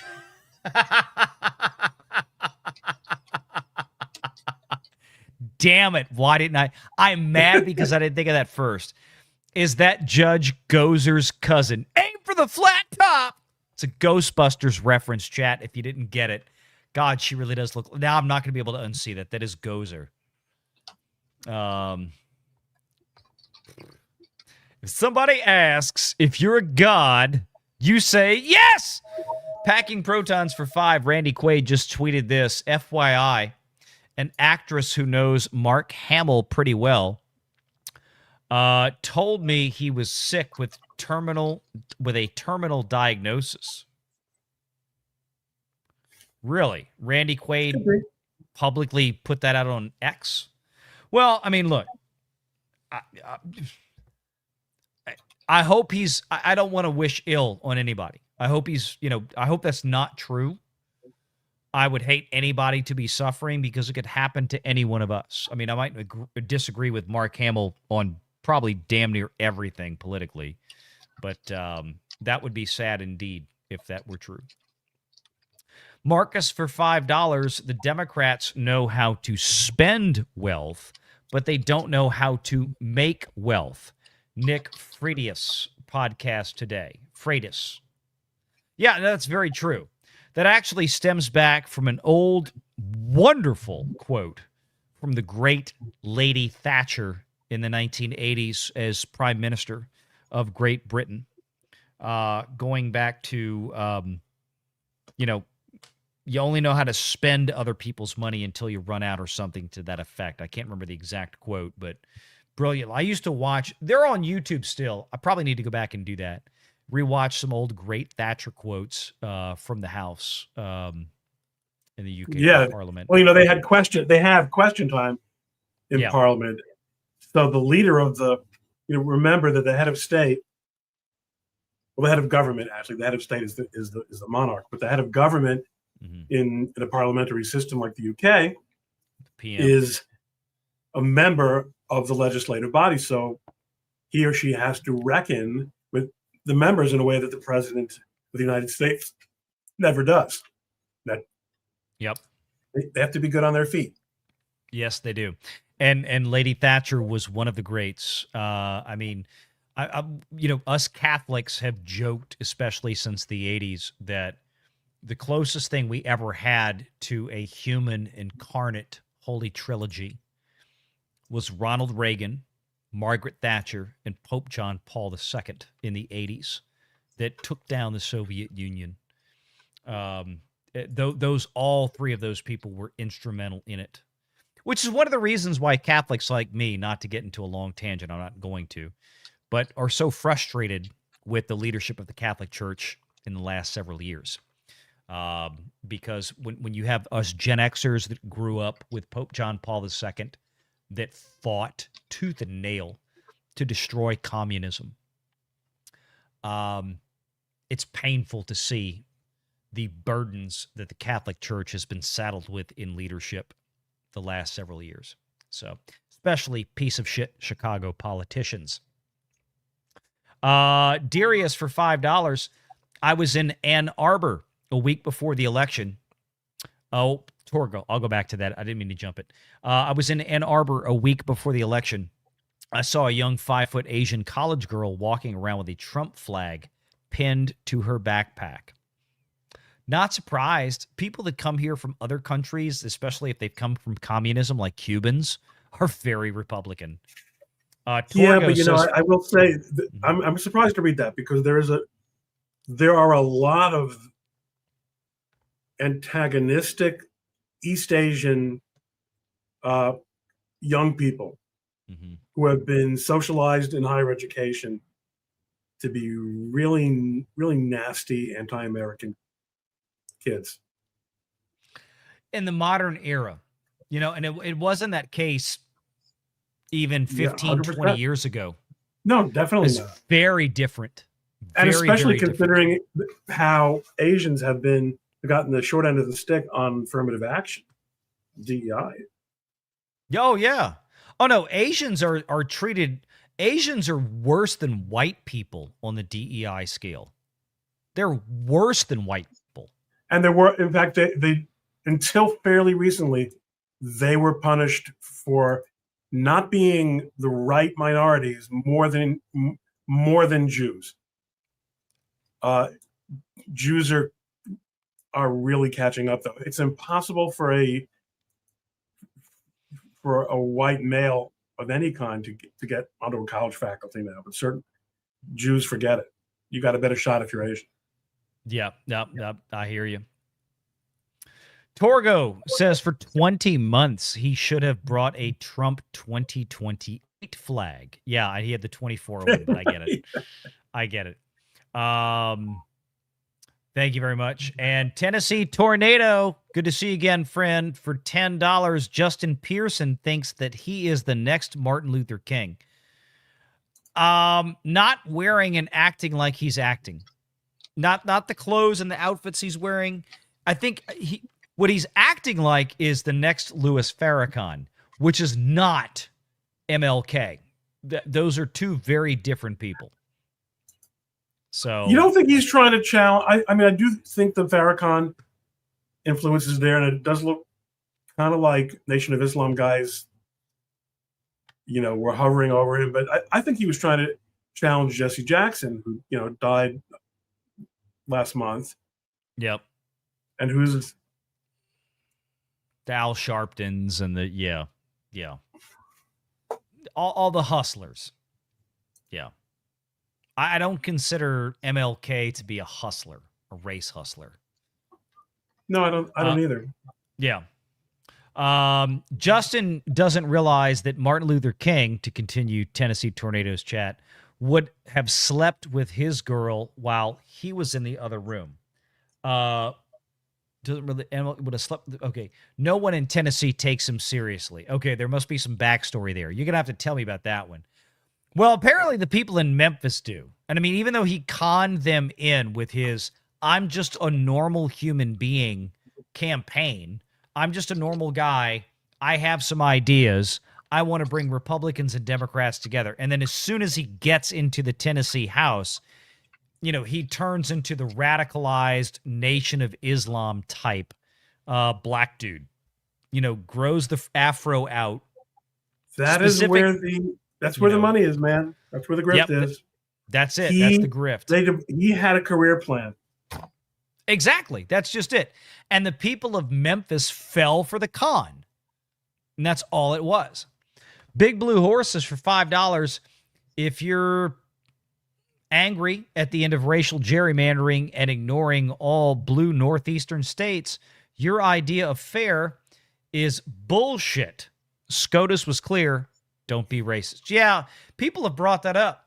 There was an interesting stat people brought up. I think I actually have it. Let me find it. I think I marked it here. Was that when you look at the reality of things, that let me see. Yeah, right here. Matter of fact, this is it. This is a great image. Thank you for mentioning that, Big Blue Horses. I almost forgot. Donald Trump, 36% of the vote in Massachusetts. 0 Republican representation there. Kamala Harris, 34% of the vote in Tennessee. At least has 1 congressional district that matches. Donald Trump won Massachusetts bigger than Kamala Harris won Tennessee. Yet there is no Republican representation in Massachusetts. So, to the Democrats out there, from me to you, with all due respect, eat the biggest bag of dicks you can find. And keep in mind, you dick eaters, that the only possible threat, I saw a great video on this, the only possible threat on the redistricting that the Democrats had was California, because they've already maxed out because of that Massachusetts thing, as you mentioned. It's already there. The only threat they had was California, and guess what? They blew it. Mm-hmm. They made a bunch of technical mistakes that are going to make it impossible for them to continue to do that redistricting. That's just it. That's it. It's a wonderful world. Marcus Quintus for $5. Pearson just watch all of his future insider trading fortune flushed down the drain. Yep. Michael Steele for 5 Canadian smackers. Valiant. Did you see what happened to the Indiana state senators that voted against redistricting? 6 of them lost their primaries. I did see that.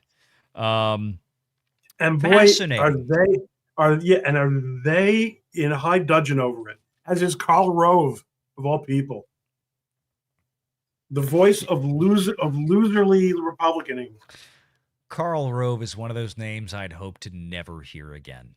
But yeah, no, I hear you.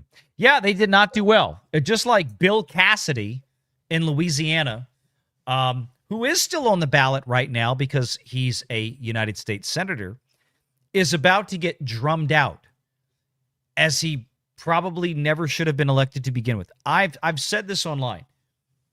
Bill Cassidy, and I used to be very much more involved in local politics than I have been the last several years, just because regular life has gotten in the way. But I can tell you right now, I hosted and met Bill Cassidy many, many years ago at political functions multiple times before he was ever elected to United States Senate the first time. That man never sat right with me. I was not a fan. I was part of a group that was doing the hosting, and I was one of the outliers that was like, okay, not crazy about it, but you know, at the time there's a lot going on. It was about Mary Landrieu, getting rid of her, all this kind of stuff. There was a lot going on in Louisiana, but with Bill Cassidy always appeared to be a rhino squish bitch. And he's proven it. He has been and has turned out to be a total rhino squish bitch. He is the exact opposite of John Kennedy, Foghorn Leghorn from Louisiana, who we love. And I'm going to tell you right now, and John would never say this publicly, he is not a fan of Bill. I'll just, you know, that's Valiant's personal opinion of things. But we're getting rid of his ass because there are two Republican challengers that are both outpolling him right now. So he won't even make the runoff after May 15th. Bill Cassidy is going to be out. It's going to come down to John Fleming and Julia Letlow. Because Kennedy, or excuse me, pardon me, Cassidy has been consistently polling behind Fleming and Letlow for the last couple of months.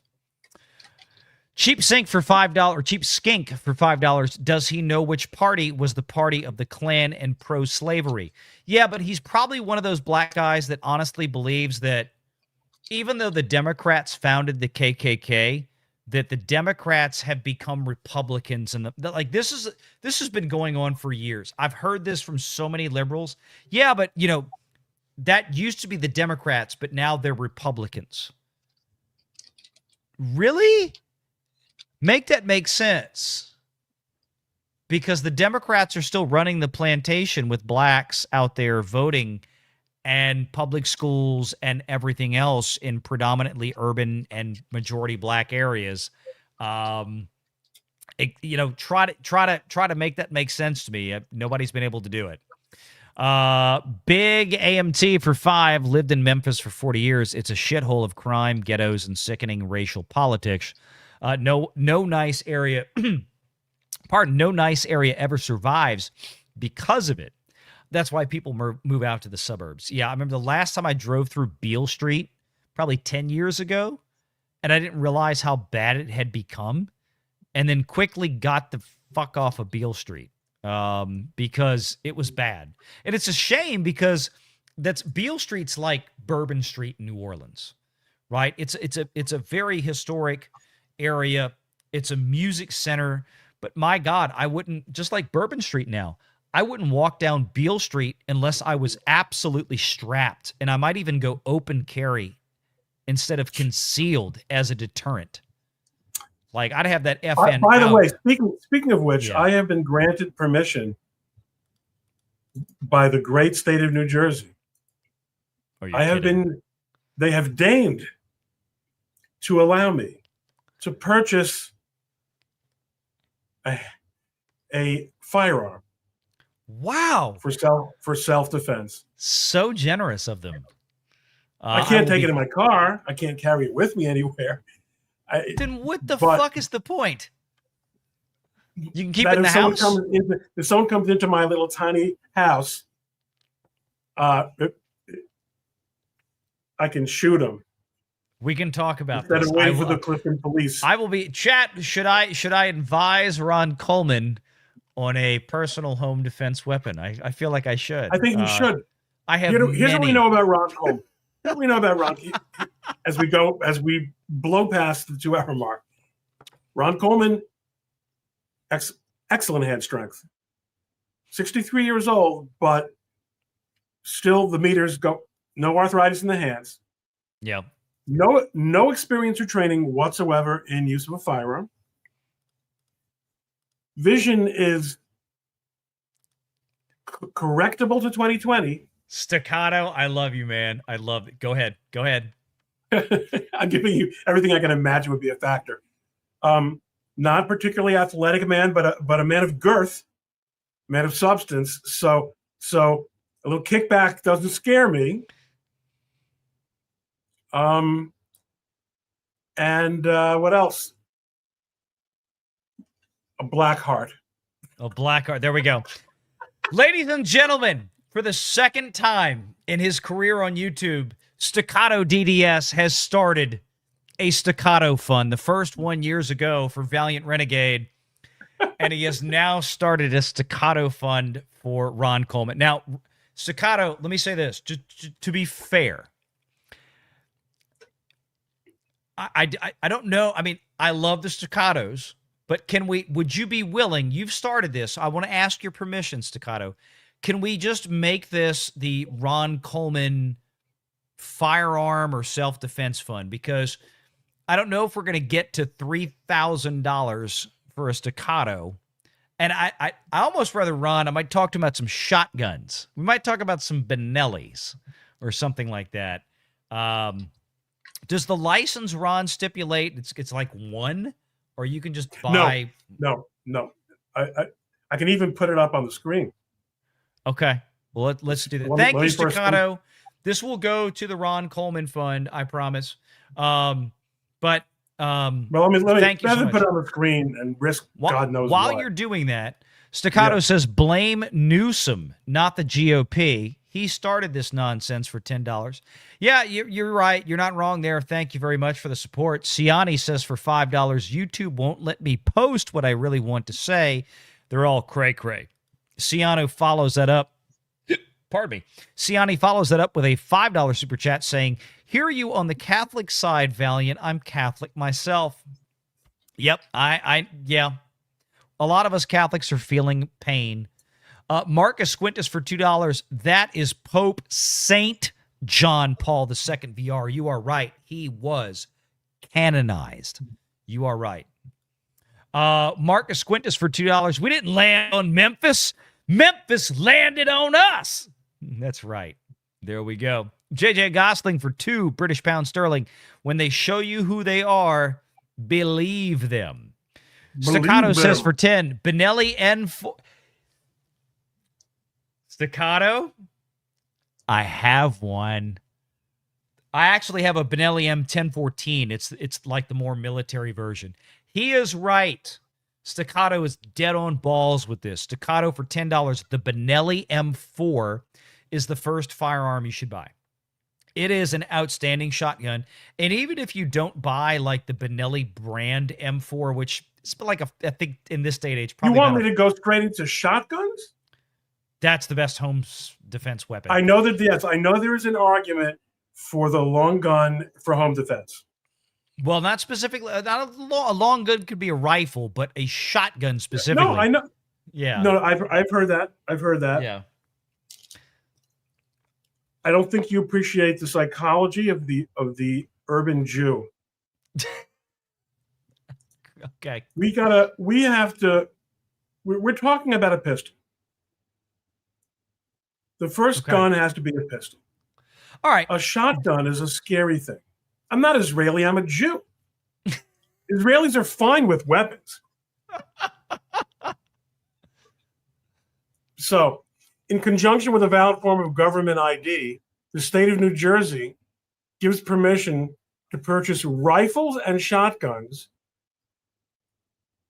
Oh, rifles and shotguns. You can't get a handgun. Pursuant to provisions of NJSC 2C5. So I can't even buy a pistol. Oh, God. New Jersey Can you freaking is imagine? So fucking gay.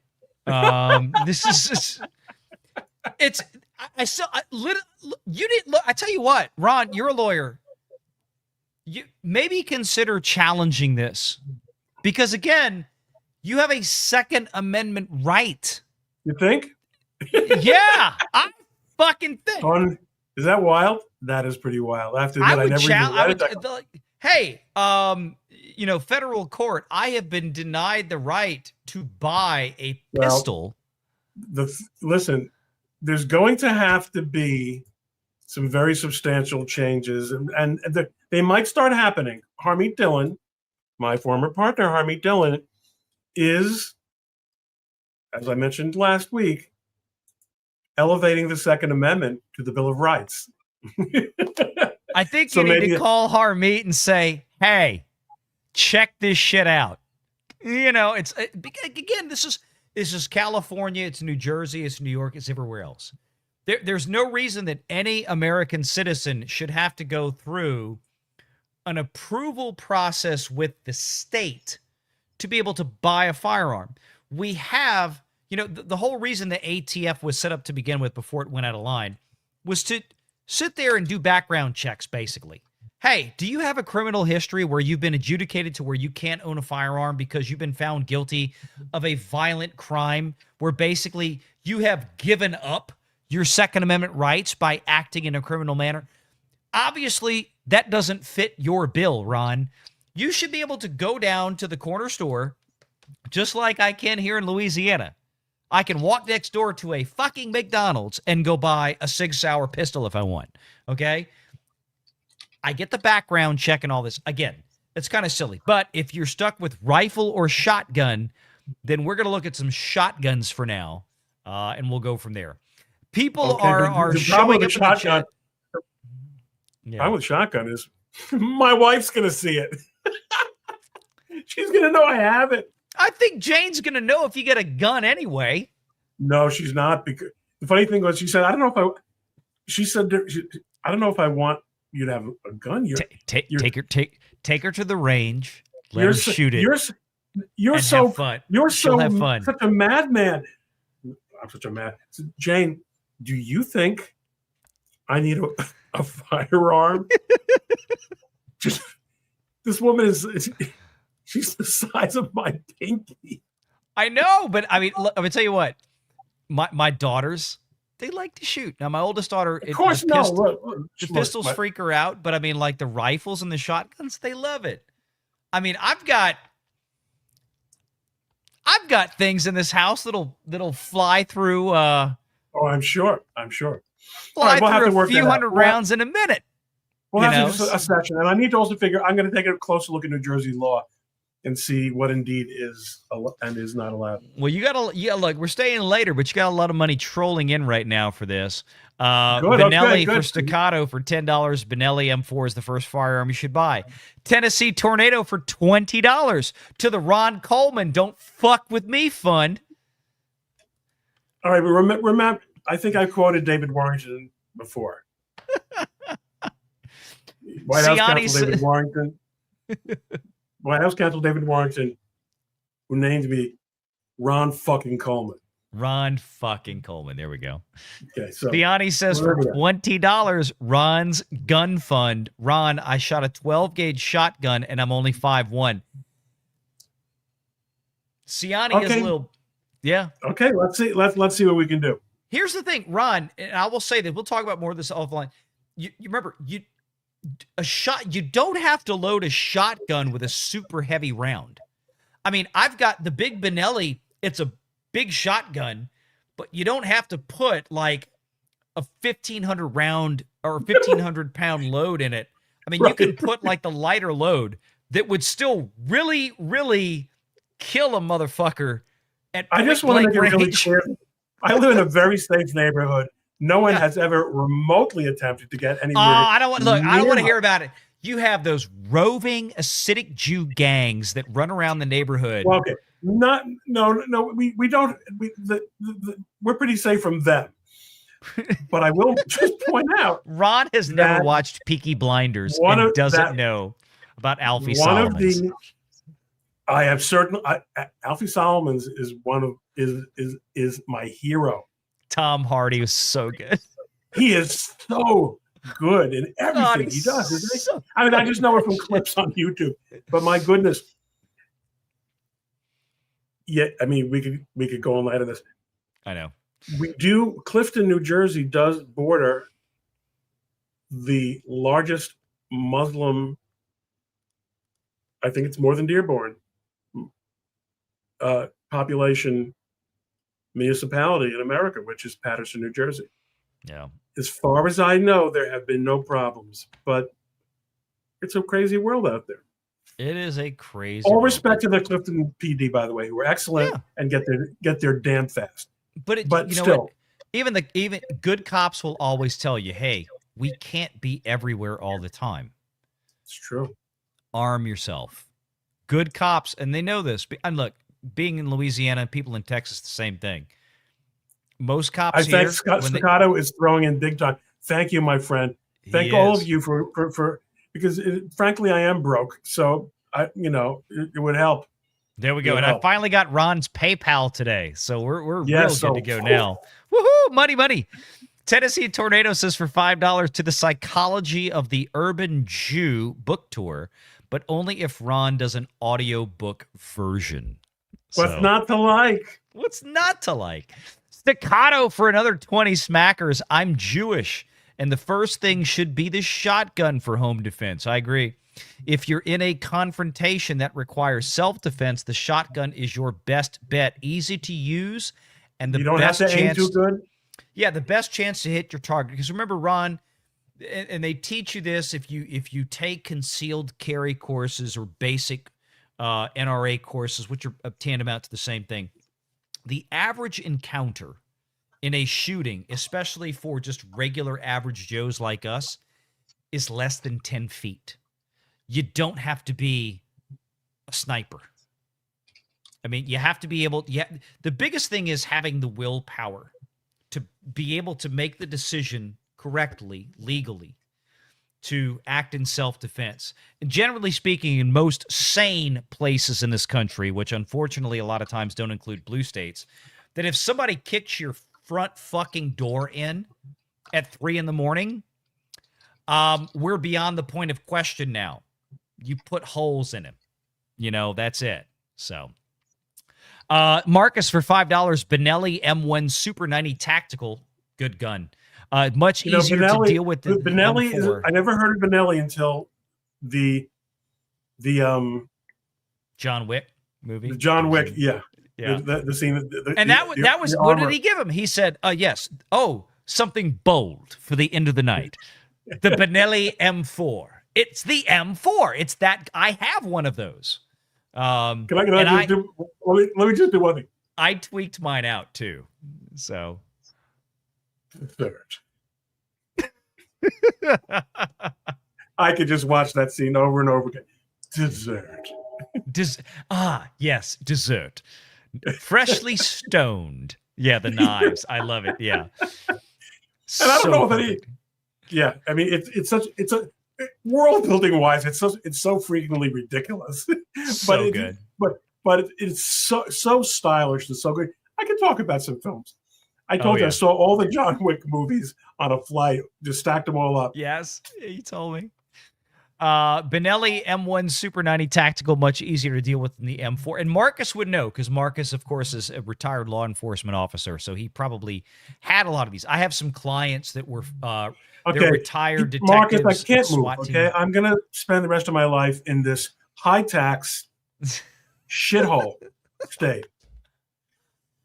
It's complicated, but this is, and my wife and I were just discussing this last. We're not going anywhere.